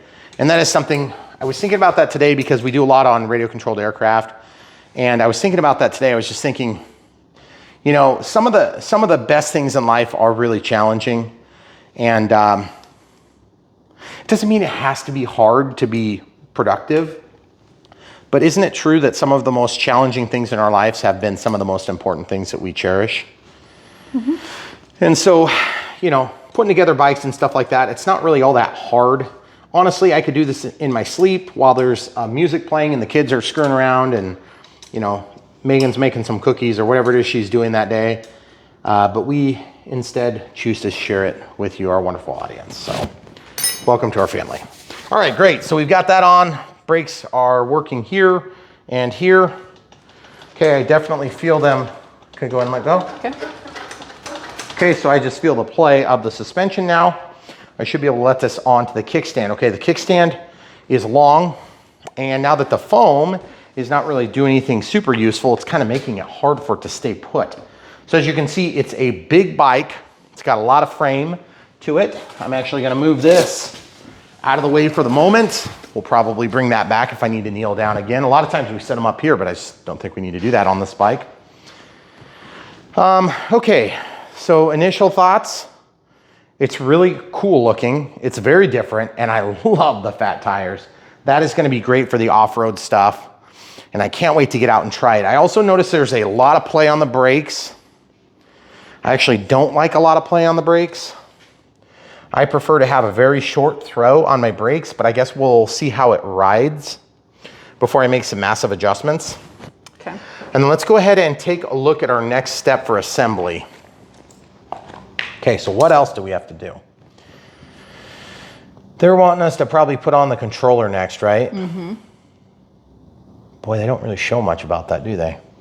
Oh, there. Install the display panel. The rubber gasket is necessary for this bike. Perfect. That's where we see the rubber gasket. So these are the rubber gaskets, guys. Good. Okay. All right, so we need a smaller Allen for this. So they provided that. I assume you'll be able to charge your phone with this, which is pretty sweet, but I don't like that you can't get that thing to stay on there very well because you don't want that thing to short out in the rain. Oh, it does stay if you get it just right. It's gonna be a little harder to do that once this is mounted to the bike though, of course. Okay, so which side is this supposed to go on? The center? It's supposed to straddle the center? Yes. Okay, and then you can see how it says S900 there. Okay, so this is gonna be allowed to then plug in here. And do we need to route these cables a special way, do you know of? Looks like they're showing it in front of the warning about the hydraulic oil. Oh, what does it say? Tuning these 2 screws is prohibited. It will lower level sensitivity. What? So you can't, wouldn't that be how you would adjust the brakes? Mineral oil. Yeah. Okay. That's because these are hydraulic disc brakes. I don't know. And then the other thing too is I think once we put this on, we're gonna have to be mindful to keep access to these screws. Okay. So let's go ahead and pull these off. It'd be nice if they would have given us a better screw, a better tool for this step because it's very short. In fact, I might break my own rule and use a better tool for this. Ugh, that's no fun. I can tell it's gonna be kind of dreadful because we'll be in a tight spot. And then look, there's a nut in there. See that nut? Oh. That's gonna be awkward to get to. Hopefully it doesn't fall out on us, but if it does, we'll know what we're looking for. Okay. It's a nylock. Okay, and I don't see what size this thing is either, so I can't tell you. I would assume it's probably a 2.5 or 3 millimeter. Most of the stuff you're gonna be working with is gonna be metric. So if you're not used to working with metric, don't worry, it won't hurt you. Camera crew, I want you to hold this and this, please. Okay. All right, so I'm just gonna see if I can pop this around. Yeah. Boy, that is like really kind of hard to get through. Well, I hope they didn't just screw the pooch by having us mount this first. Was that supposed to all be in the same step? The same step. Doesn't look like it. Is it on the center? Gosh, you can't tell, can you? Can I have those parts, please? I want to put these over here. Sure looks like it's on the center. All right, I'm just gonna give this another college try here real quick. I just don't feel like there's room to get that through. If there is, it's really dang tight. You see that? Like how the heck are you supposed to get that through? I'm not seeing that going. We're gonna pause and figure this out. All right, so we went back to these here, these 4. We loosened them so we could pull this forward. And that allows us to rock it a little bit as well. So that should allow us to get that thing in there, but I'd really actually like to push it forward like I thought I was gonna do initially. I ended up settling for where it went because I was having trouble getting it to go there. But you see what I'm talking about? It doesn't want to slide forward. So I guess we'll just leave it loose like that for now. Then what we're gonna do is we're gonna go ahead and try to get this thing through, because that should give us room to get this plastic bracket through. See? That worked. Okay. Oh, and don't trap this, guys. You do not want that going through. You want those just back here somewhere. Okay. There's quite a bit of flexibility on this plastic. It feels like you're gonna break it. If you're doing this in a cold garage, make sure you let it warm up and acclimate to temperature, room temperature, before you do that. You might break your plastic otherwise. There we go. All right, so now these grommet bushings, whatever you want to call them, need to go around, and then they need to slide in there. Gosh, it didn't feel like you're going to need those things. You really need that? Does it really say? Hold on, maybe I can't read. That's kind of crazy. It says the rubber gasket is necessary for this bike. Does not look like it's necessary to me. Does not look like you're not going to close There's that. no way you're going to get that thing on there. No way. No way. Let's see if we can slide it in further. It's like that was designed for if it was biting up here. Right. There's no way. Okay, so when they said it is necessary, what they meant is it's not necessary. That's ridiculous. These are the types of things you find on an Unbox that are helpful to you, and you may not realize how helpful it really is until you avoid having to do that yourself. By the way, look at this. I'm gonna go ahead and plug this in. See how there's 5 very small pins? It's keyed. There's only one way to put it. But if you put it wrong, you might break your pins off because it's very small pins. Okay. All right, so there it is. Cool. Then this, we've got one more set point we have to put here. Now, before I tighten this down, I have to tighten that back down. Oh, yes. So all you have to do is just remember, if you make a mistake, you'll have to undo 47 screws. Yep. That's just part of the nature of these bikes. Okay, so just doing a star pattern. You don't have to do a star pattern because there's only 4 of them, but I'm gonna do a star pattern. Okay, now, remember how I was talking earlier about how I could use this as a lever? See this? See how nice that is? Same thing here. Show them from above. And you can torque it in there really tight, okay? Now these ones are easy enough to just put this on, and you can also torque it like this. You can really get some crazy torque on there, okay? I don't like this stuff coming undone while I'm bouncing through the forest. True. See, it's bending. That's always nice. Let's see if I can even reach. Oh, yeah, I can. Okay, good. So that's the anti-OSHA step for the day. Okay, yeah, let's see if I can get this in there at an angle and then square it up. Oh yeah. Now those suckers are tight. Yeah. Okay, they're not gonna let loose. And unfortunately for us, you won't be able to adjust that very good once you get it any further. So once you do this, you're not gonna be able to get to it. So in that case, I'm gonna take a break and I'm gonna put this chair on here and just see what we're looking like for size. Now, I feel like that's on the wrong side. Should be there, shouldn't it? I mean, probably go wherever it's comfortable for you, right? Oh, that sounds terrible. Well, you want it to be like that, don't you? Or actually, no, doesn't matter. Am I just completely wrong about that? I guess that's the way it's gonna go. Okay, so the minimum penetration would be there. That's the minimum? Mm-hmm. Wow. That's, yeah. So like I said, it's a pretty big bike. I'm not gonna be riding that bike. Oh, really? That's all the way down. So I'm 6'1", and this bike's gonna be big on me even. Mm-hmm. So, I don't know. I'd like to have the seat tip forward a little bit more. So maybe before we do that, I'm gonna release this and I'll show you how to do that adjustment. Okay, so I want this seat to tip forward just a little bit more. So that means if I want it tipped forward, I'm gonna lay this down, I want that to go that way, okay? This is the biggest one. How's it braced? Oh, good, should be pretty easy. If I can hold on to the thing. Okay, there it goes. Backing that off. Put that Whoops, just throw that anywhere, Brian. All right, guys. Just like this. Okay, now, forward, backward. I'm actually gonna need to loosen it a little bit more. There's a little bit more. Okay, now watch. Forward, tighter, looser, meaning it opens up the opening there. I'm gonna go to the loosest, and then I wanna tip this down just a hair, like that. Think, maybe a little bit more yet. Something like that. Now, I'm gonna just tighten this finger tight so that I can make my adjustments and see if I like the angle of the chair. Nope.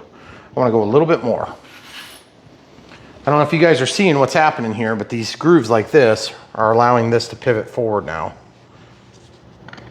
I just don't want it to go all at once. Okay, so once I loosen that, it's just trying to open that mouth right there for you. So I'm actually going to lift it and let it fall down again onto the grooves. Okay, once it falls down on the grooves, I can get in here and tighten that back down a little bit, just enough to test, see that everything fits. Okay, so that's beginning to look a little bit more like what I want, I think. Might still be a little bit off, but that gets me close. It gets me in the ballpark. Okay. This is a pretty easy adjustment to make, but I still want to have it close, okay? Now I can torque this, and this is where that little tool comes in handy, that little trick I was showing you earlier. Now watch this. You have to be able to arrest this movement, so you have to find a place you can hold it. So you see what I'm doing? I'm just getting pried in there up against my belly, and then you can torque it down. Or you can put it on the bike and then torque it down. It just depends on what your comfort level is, right? And again, those all came with the bike. These were all provided by me on this install. Okay, so we're gonna slide this back down in, probably middle of the road there.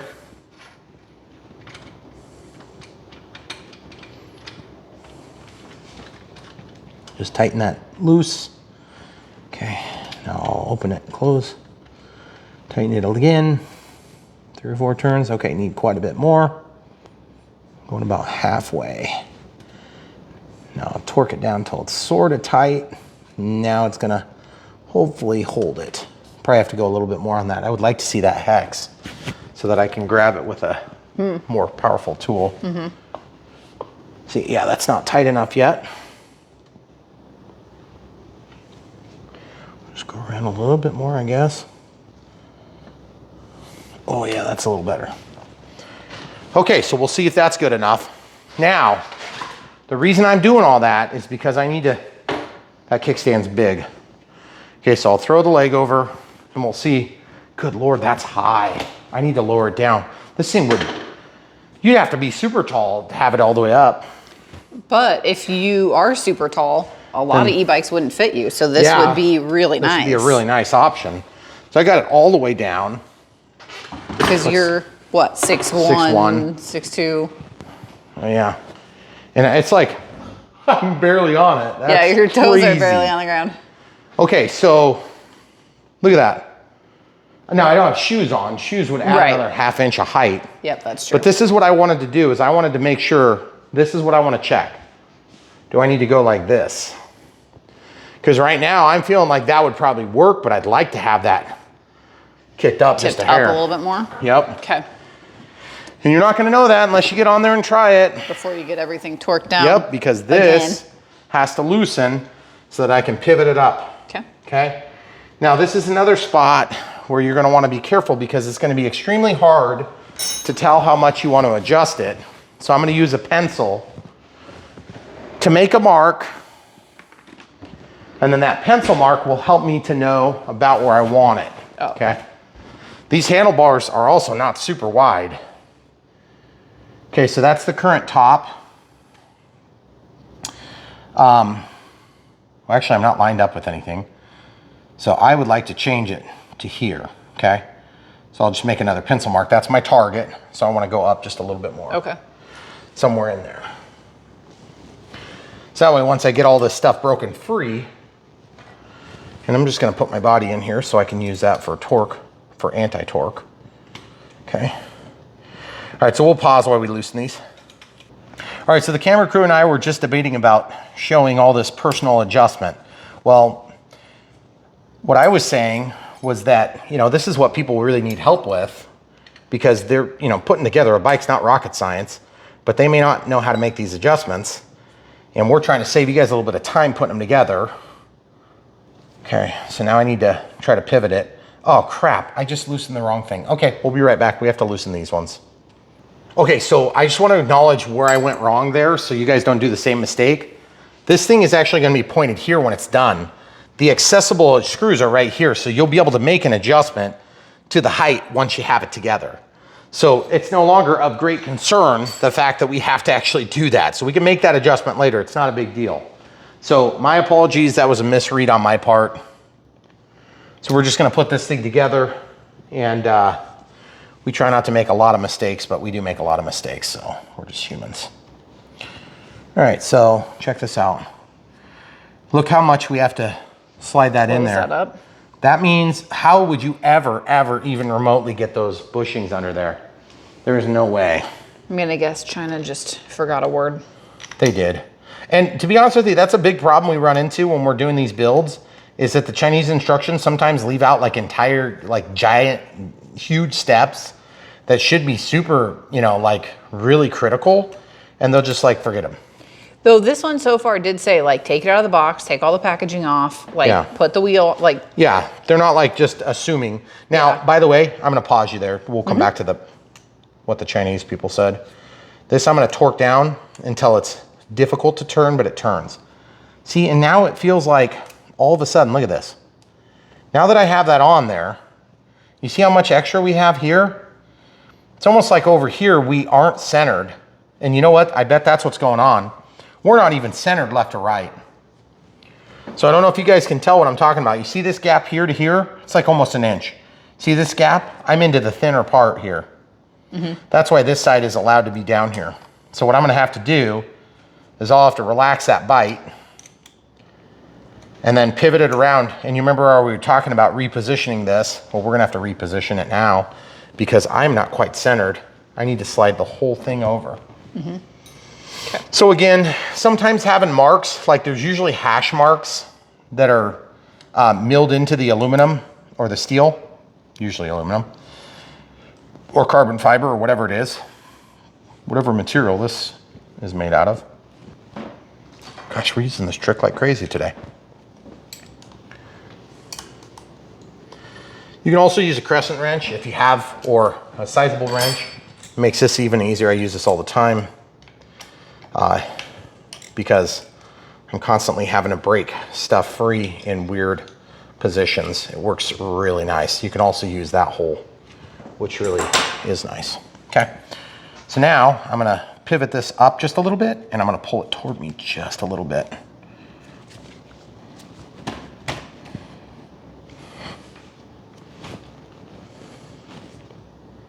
That looks a lot more centered to me. Okay. It's such a subtle difference though. And really, some of you guys might not care, but I get pretty picky about this stuff. And you can measure with a measuring tape and stuff. You can? Yeah. Is that the other way you would know? Yeah, if you're really careful. You could also mark it. I'm not gonna mark it. I'm just gonna put it on there and try to get it straight. I usually have a pretty good eye for details like that. Some people do, some people don't. So I don't really have trouble with that. That's something you're not as good with. You have a good eye for stuff, but pretty good, but not finding the center, super, yeah. measuring and stuff. Your dad's really good at it. So like this, and there should be a protective cover over there. It looks like an LCD display. So we've seen a little bit nicer on displays. I mean, for the build on this bike, I'm surprised they don't have something a little bit more sophisticated. Okay, so this is supposed to go over here. Now the reason they do that is because you have your up and down gear selectors.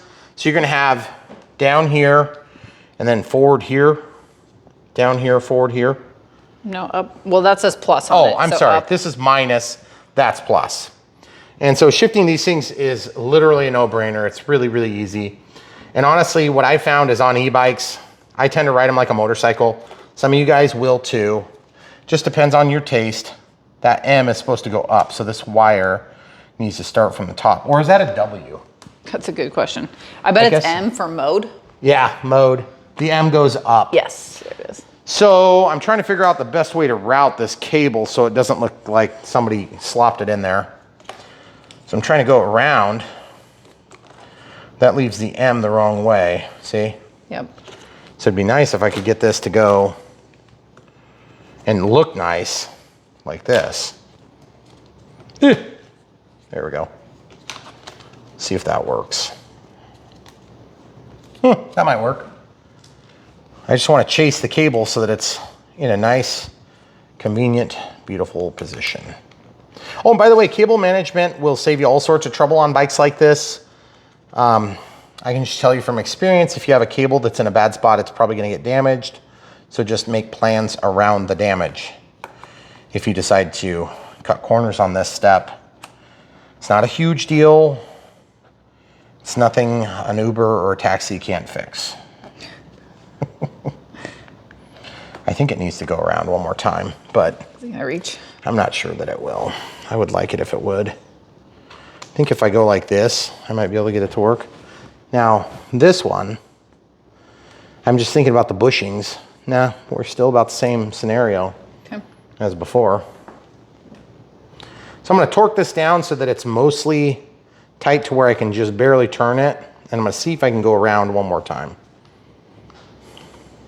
It's kind of getting in the way of that brake mechanism. Yeah, I'm gonna have to just go this way. Dang, I was really hoping I could get that neater. See? I don't like having that in the way. But I do have to slide it down quite a bit still.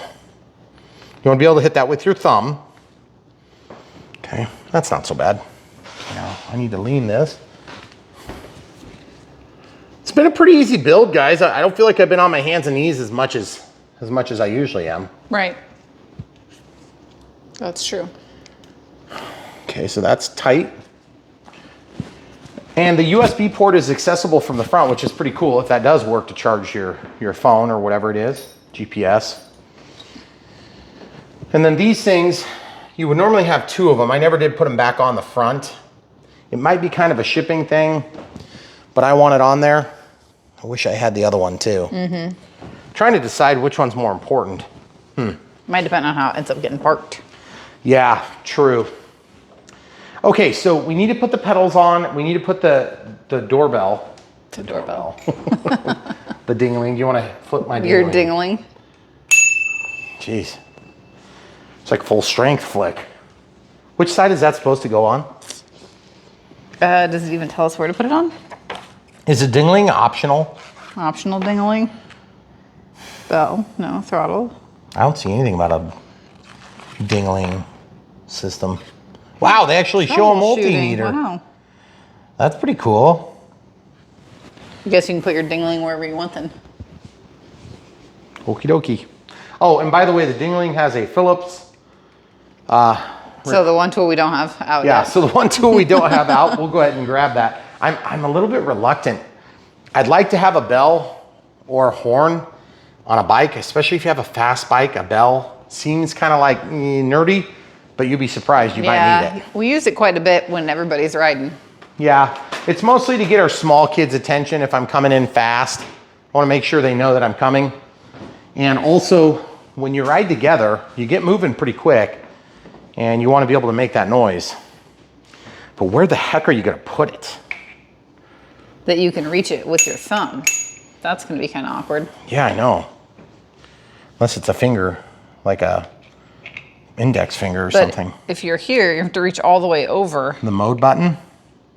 Yeah, but you don't change modes all the time. No, you don't. Whereas you might be throttling or shifting here. That's like way over there. Well, Dingling has to go over there. I don't know. I think we'll just put the ding-a-ling over here for now, and then we'll see. See if you can do it with your left hand. Maybe I get some help. All right. So we'll put it over here. We'll see how this goes, and then we'll make adjustments as necessary. It definitely looks like an afterthought. It's probably to meet some regulatory requirement in some state or country or something. You have to have a bow. You have to have a dingling, or you're not allowed. You broke your dingling. I tightened it too much, evidently. What the heck? Okay. So No, it's because you're touching. Were you touching I was the touching mode the button? side. Okay. Yeah, I was touching the mode button. Glad somebody knows how to operate my dinglings. I'll try. There you go. Yeah, Okay, that'll work. amazing. I mean, we may have to adjust the position, and that'll be something we can do over time. And honestly, if it ends up being useless, I feel like if I really need to get to it, I can get to it. I don't like reaching over there to do it. It's just kind of a lot of work. Yeah, I'd probably rather have it somewhere else. we'll see. We'll see how it works. But for now, I mean, the thing is coming together. It is a big bike, guys. I mean, we've got some big bikes already, and this thing is huge. So the next thing we have to do is we have to basically put on the pedals, okay? So actually, no, we're gonna put on reflectors. Reflectors are, You what? notice this doesn't have like an actual headlight. It doesn't have a headlight, which surprises me. Do any of our bikes? Our scooters do. we have headlights on most of them.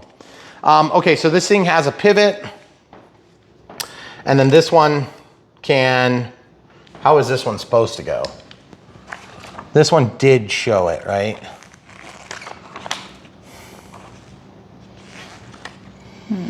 Minimum insert line. Yep, I was correct.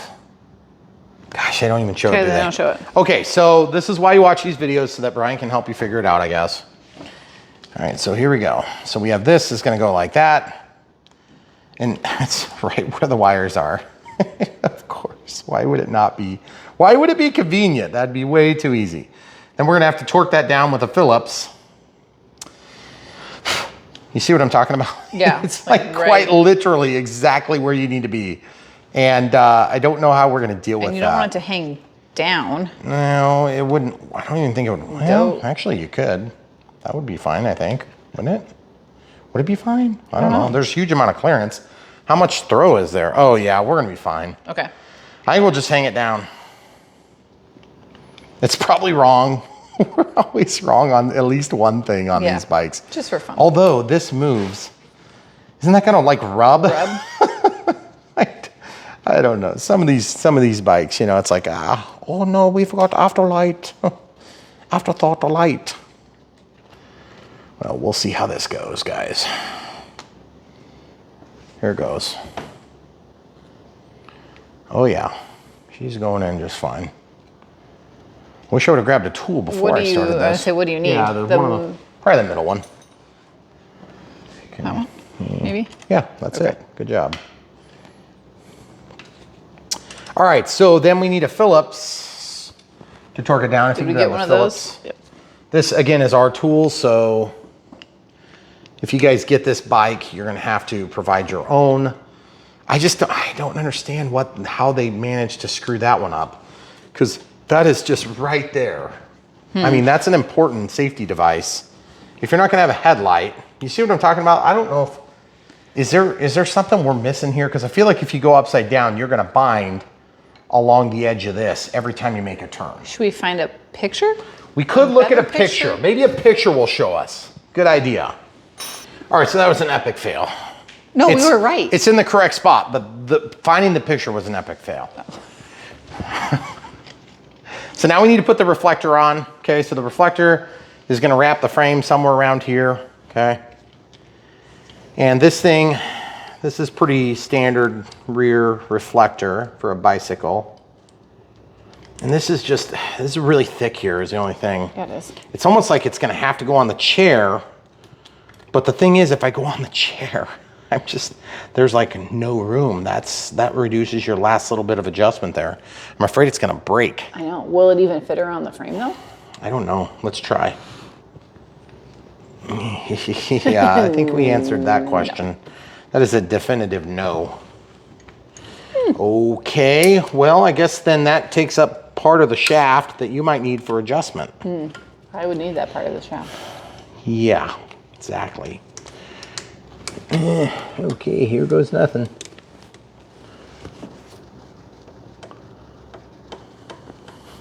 All right. That's nice and torqued down.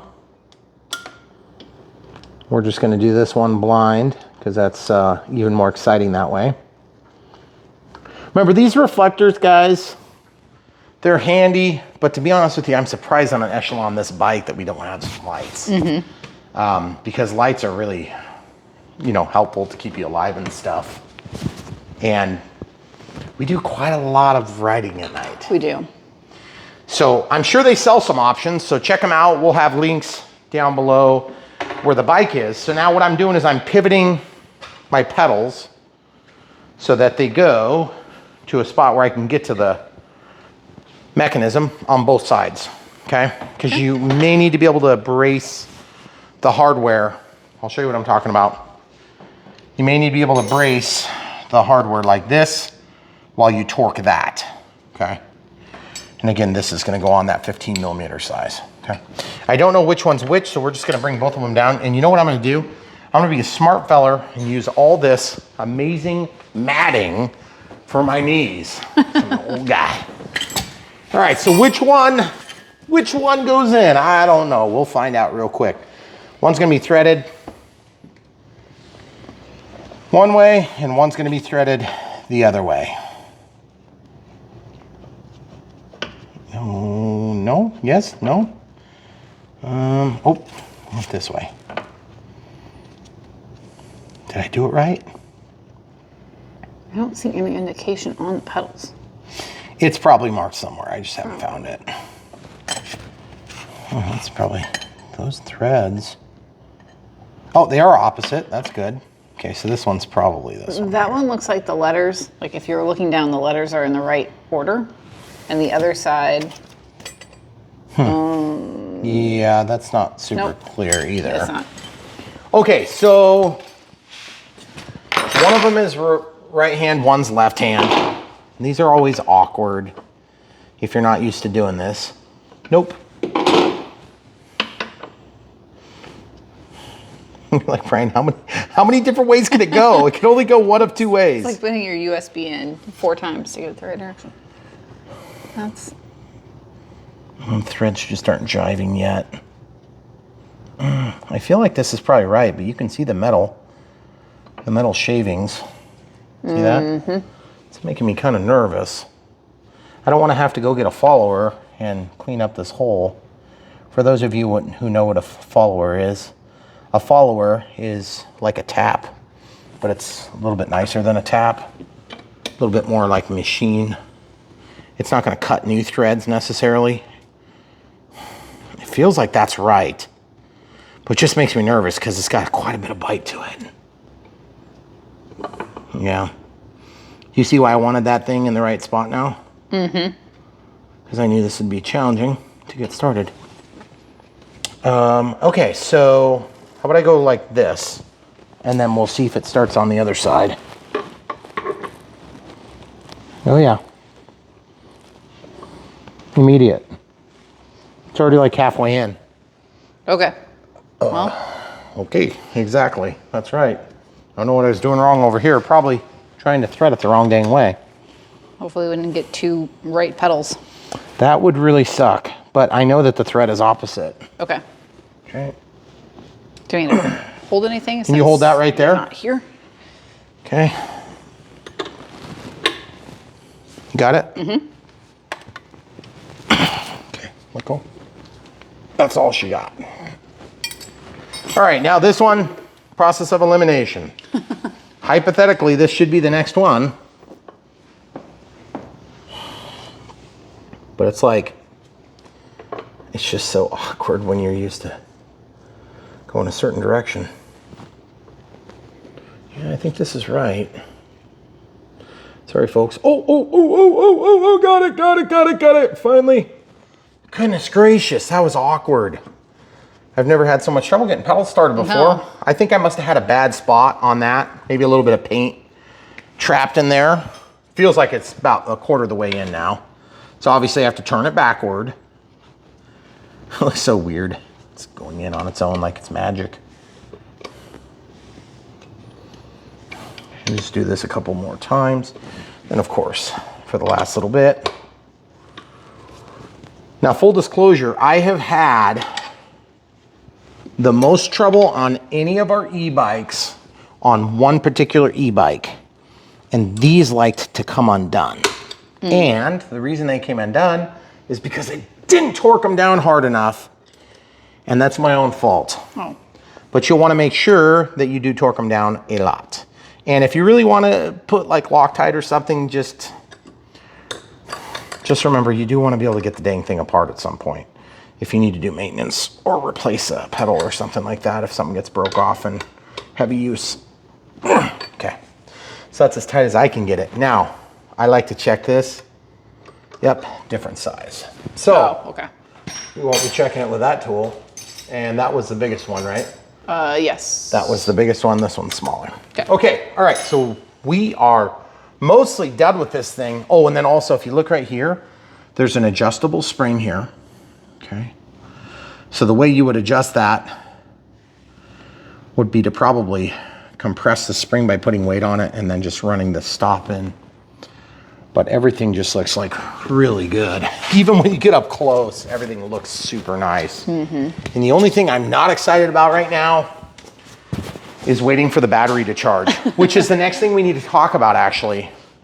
Because normally what we do, those are long pedals, and look at the clearance. That's one of the other problems we've had with some e-bikes. Look at the clearance.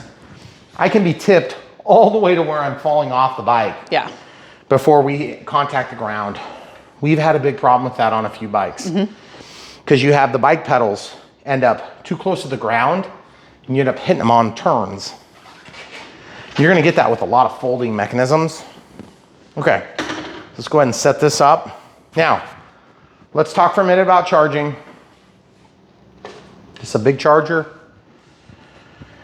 It's gonna take some juice. I bet that thing's gonna get warm. I bet it's gonna get warm. Let's figure out right now.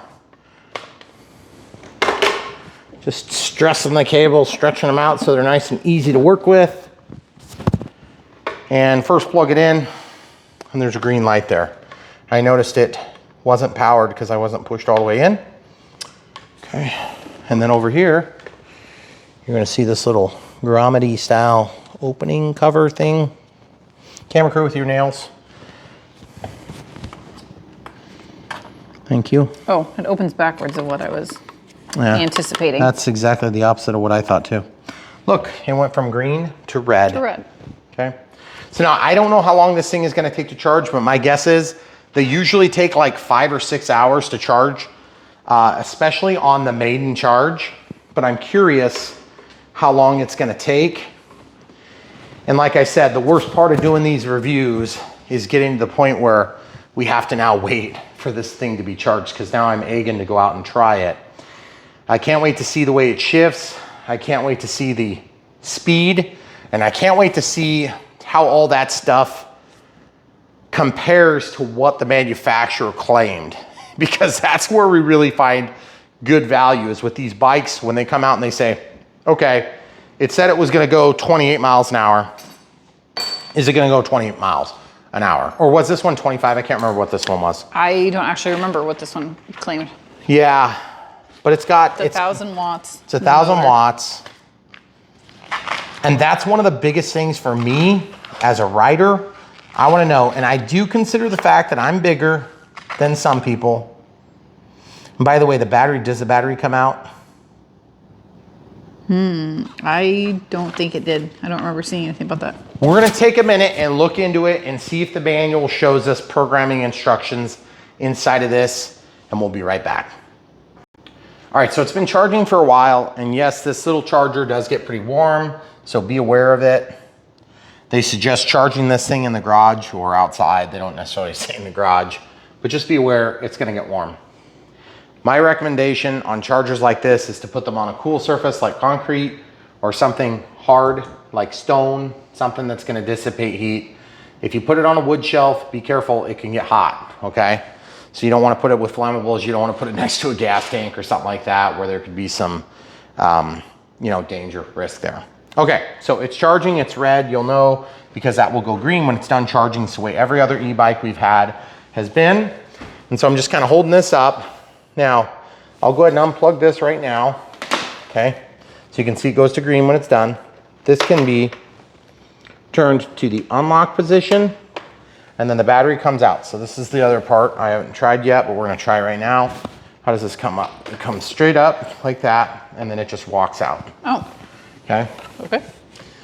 So you've got your plus and your minus, and then warranty void if removed. It looks like it's already cracked. And then you can see the information about the battery here. 48 volts, 18 amp hour, 864 watt hours, okay? Now it looks like you can charge this outside of the bike, okay? And so if you want, you can actually use this bike without your battery at all. Then it becomes a lot lighter and still capable, okay? And your bell still works. So as long as you As long as your dingling works. Yeah, your dingling will keep working, which is actually kind of a nice thing, because some of the e-bikes, the batteries aren't removable. Some are integral and some are not. This one obviously can be taken out. So the charger light goes red. Okay, so I'm gonna go ahead and unplug this just to show you the best practice. And the key has to be in that unlock position for the battery to be removed. So you see how this rocks in? You're gonna go like this, and it's gonna go into the plugs, okay? So you're gonna kind of slide it in, and then once you're somewhat lined up, then it just drops in. And then once you're in, you'll go to you push it like an ignition, there's off, and then there's on, okay?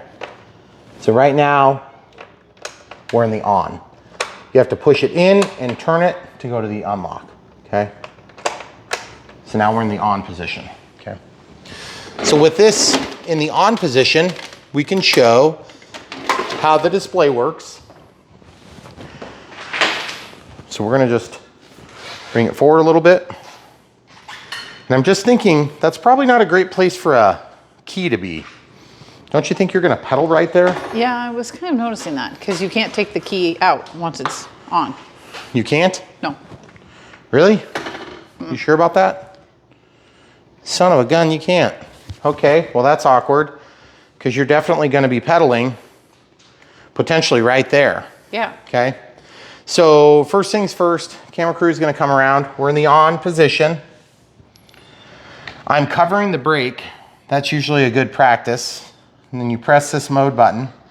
It wakes up the screen. Okay, so it's already in miles per hour. That's something we haven't seen before. And you can see PAS. 3. Power. So there's 5. Okay, and then I believe you can press and hold this down and it will walk. So it'd be like a walk assist. Of course, this thing is big. Walk. Ooh, that's smooth. Did you see that? Mm-hmm. It just like slowly engages. That's nice. Oh. They usually are not very smooth. Jerky. They're usually very jerky. Yeah. Okay, so I'm in 0 speed, so the camera crew is gonna come back so you can see. And it says full and empty for the battery life. You got your odometer here. And then I don't know what this one is. Or is that your trip? Might be your trip. But basically the up and down changed the different power modes. So as you can see,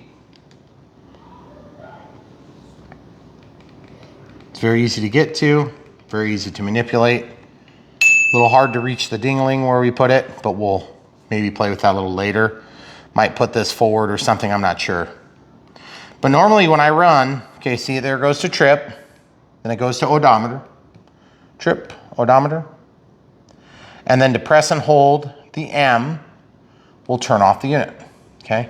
Now, if you're already on, then what you can do is you can shut it off by turning the key to the off condition or to the unlock, okay? I'm just gonna go between on and off. When I'm in off, you can pull the key. When you're in on, you don't wanna lose the key. So I think that's the rationalization between not allowing it to come off of there. Not sure if I agree with that. It depends on if it gets in the way when you're biking. because if you have to pedal, I would imagine that thing's gonna be probably pretty close to where you don't want it.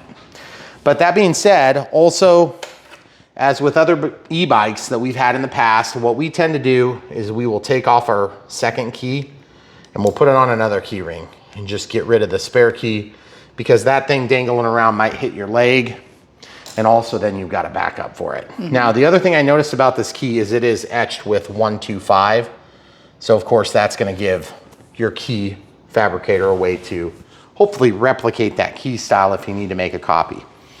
But that being said, really easy to get to, really easy to manipulate. It's kind of nice to have the controls there. I feel like that was a pretty decent design. Okay, so next up, what we're gonna do is we are going to obviously ride this thing.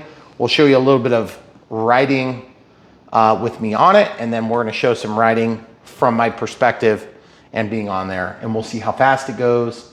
And generally, if we think the speeds are about right, we don't do another side check, but generally we'll go and GPS the bike and see if the speeds agree. And if they agree, we'll report it. And if they disagree, then we'll report that also. But overall, it is a very heavy duty bike. It looks really robust suspension. I am a big guy, and this thing has a lot of play both here and here. And we've seen several different bikes we reviewed. They had front suspension yokes, but they had no back suspension. Now, the other thing I was gonna ask you, camera crew, did you see anything in your reading that allowed us to lock out the suspension? Because I'm noticing these things here. I don't even know what they do. I did not see that. Are those stops? Those are turning stops. Look at that. Oh, okay. You can turn that thing really wide too. Yeah. Some of these bikes don't let you turn as wide as that. So that's also a good thing to keep in mind. Also, I just want to talk about one other thing. I mentioned the width of the bike. The width of the handlebars doesn't seem very wide for being such a heavy, big bike. And usually that's where you get all your leverage and torque and control. But at the same time, it also does make the bikes very unwieldy to store and transport. So let's just show you the width right now, okay? Outside edge to outside edge, we're right at 26 inches here, okay?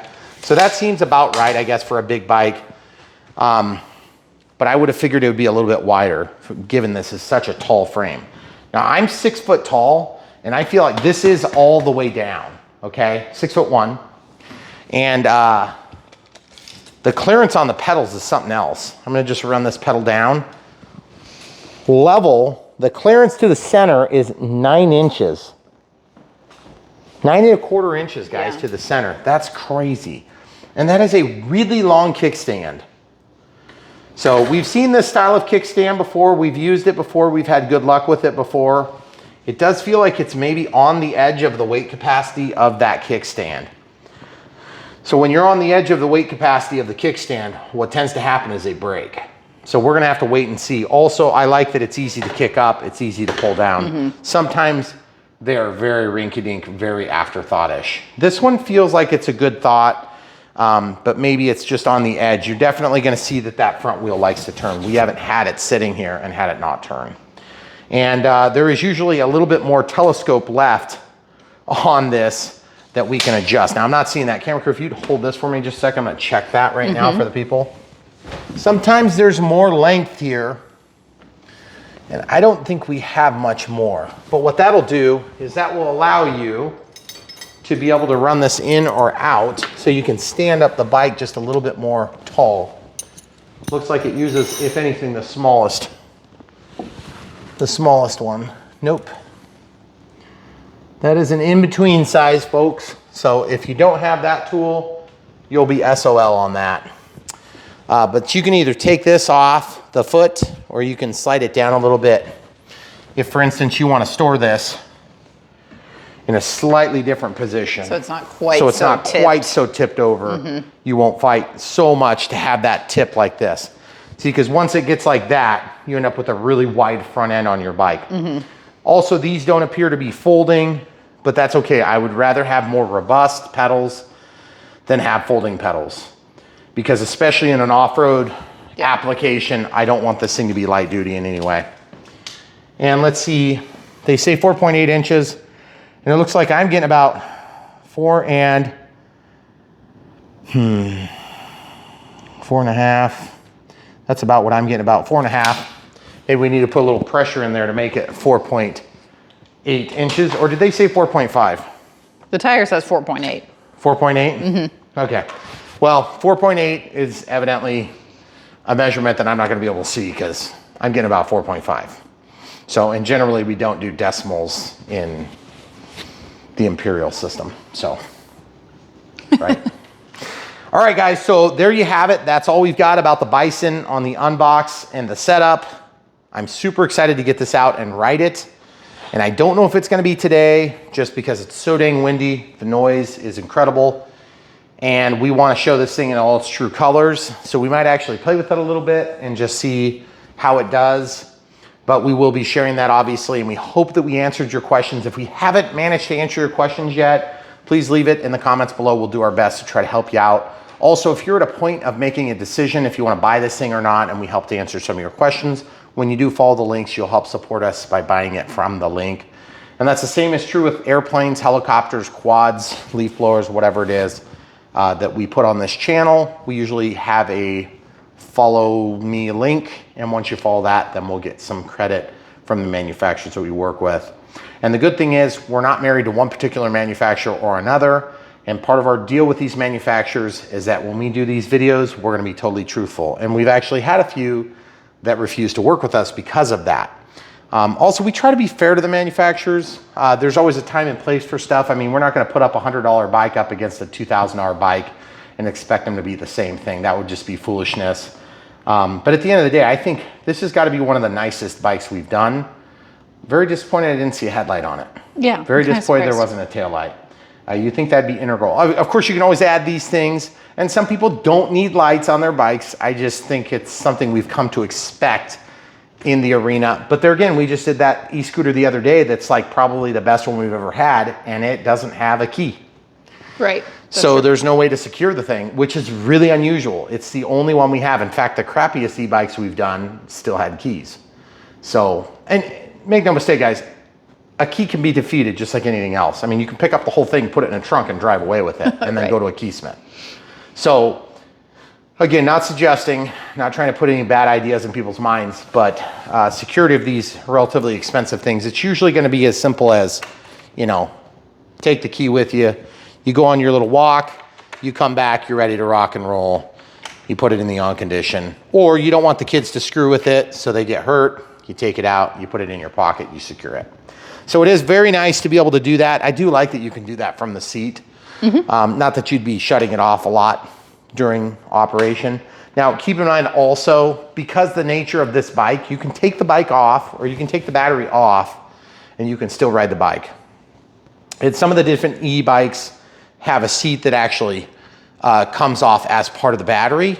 And so there's a little bit of security in that, but you can still ride a bike without a seat. It's just awkward. And I think the rule of thumb with bikes is, you know, don't leave them unattended and lock them up if you have to. So the other thing too is another tip you can do if you can get your homeowner's insurance to cover your bike in case somebody steals it. That's another good idea. Check into that. Obviously your insurance is going to make that difference. But I'm really excited to get this thing out. I wish the weather was better right now. I want to go do it right now. I know. So, well, we should probably let it finish charging too. Yeah, that'd be a good idea. But guys, if you have questions, definitely feel free to leave them in the description or in the comment section below. And then if you want to see more e-bikes and things like this, we think we already know the answer, but just leave that down in the comments. Don't forget to like the video, click the bell for notifications, and click all. And then obviously subscribe to Brian Phillips RC. We've gotten a few super thanks now, so we really appreciate that. But please, guys, if you want to support us, the best way to support us is to buy the planes, get in the air, buy the helis, buy the bikes, whatever it is we're reviewing. That's the best way to support us. But we understand that some of you maybe aren't in the market for a bike, but you still want to throw us a couple of dollars worth of support. We get that. We're humbled by the support that comes in all the time. And it's really cool that you guys are helping us to make this all a reality. But at the end of the day, the best way to support us is to buy the stuff that we bring to you on Brian Phillips RC, because we do need to have support from manufacturers so that we can bring different items, whether it's a hobby shop, a distributor for a hobby line, or the actual manufacturer direct. And we do all three And we worked with other mom and pop shops. We've worked with small hobby shops. We work with big. And we do all that here on Brian Phillips RC. And that's the only way we could ever do this. There's no way we could afford to buy every single item we've reviewed. I mean, we've done like 1,800 videos. And we love being able to bring you new and cool stuff here on Brian Phillips RC. Sometimes we have to buy it. Sometimes we don't have to buy it. And we try not to really pull any punches on that. But at the end of the day, we are going to be totally truthful to you because you're the audience. And, you know, this is just one company. And even though we appreciate them, we appreciate you guys more. And you're really who commands what we do on this channel. So thanks for watching, and we appreciate you. We'll be back with more. If you want to see more about e-bikes, there should be some end screens that pop up here shortly, and we'll have a link to all of our ride-on electric vehicles, which is really fun. You can check that out, and then maybe there's something that hits your budget price point a little bit better for your size, because this is a big bike. Oh, and I never did measure that one thing I should have measured is this measurement. This is all the way down, folks. Now they probably do have this right on the website. You can check out the link. Okay, so I have this adjusted to about 38.5, and that's probably a little bit too tall still yet, but I can adjust that down. And then also, worst case scenario, I could take that rod and I could cut it down a little bit and actually insert it another, you know, 1/4 inch or so. Looks like I would probably lose my reflector though, so I'd have to come up with a new way of mounting that. So anyway, that's all we got for you today. Thanks for watching. Stay tuned, so much more from Brian Phillips RC coming.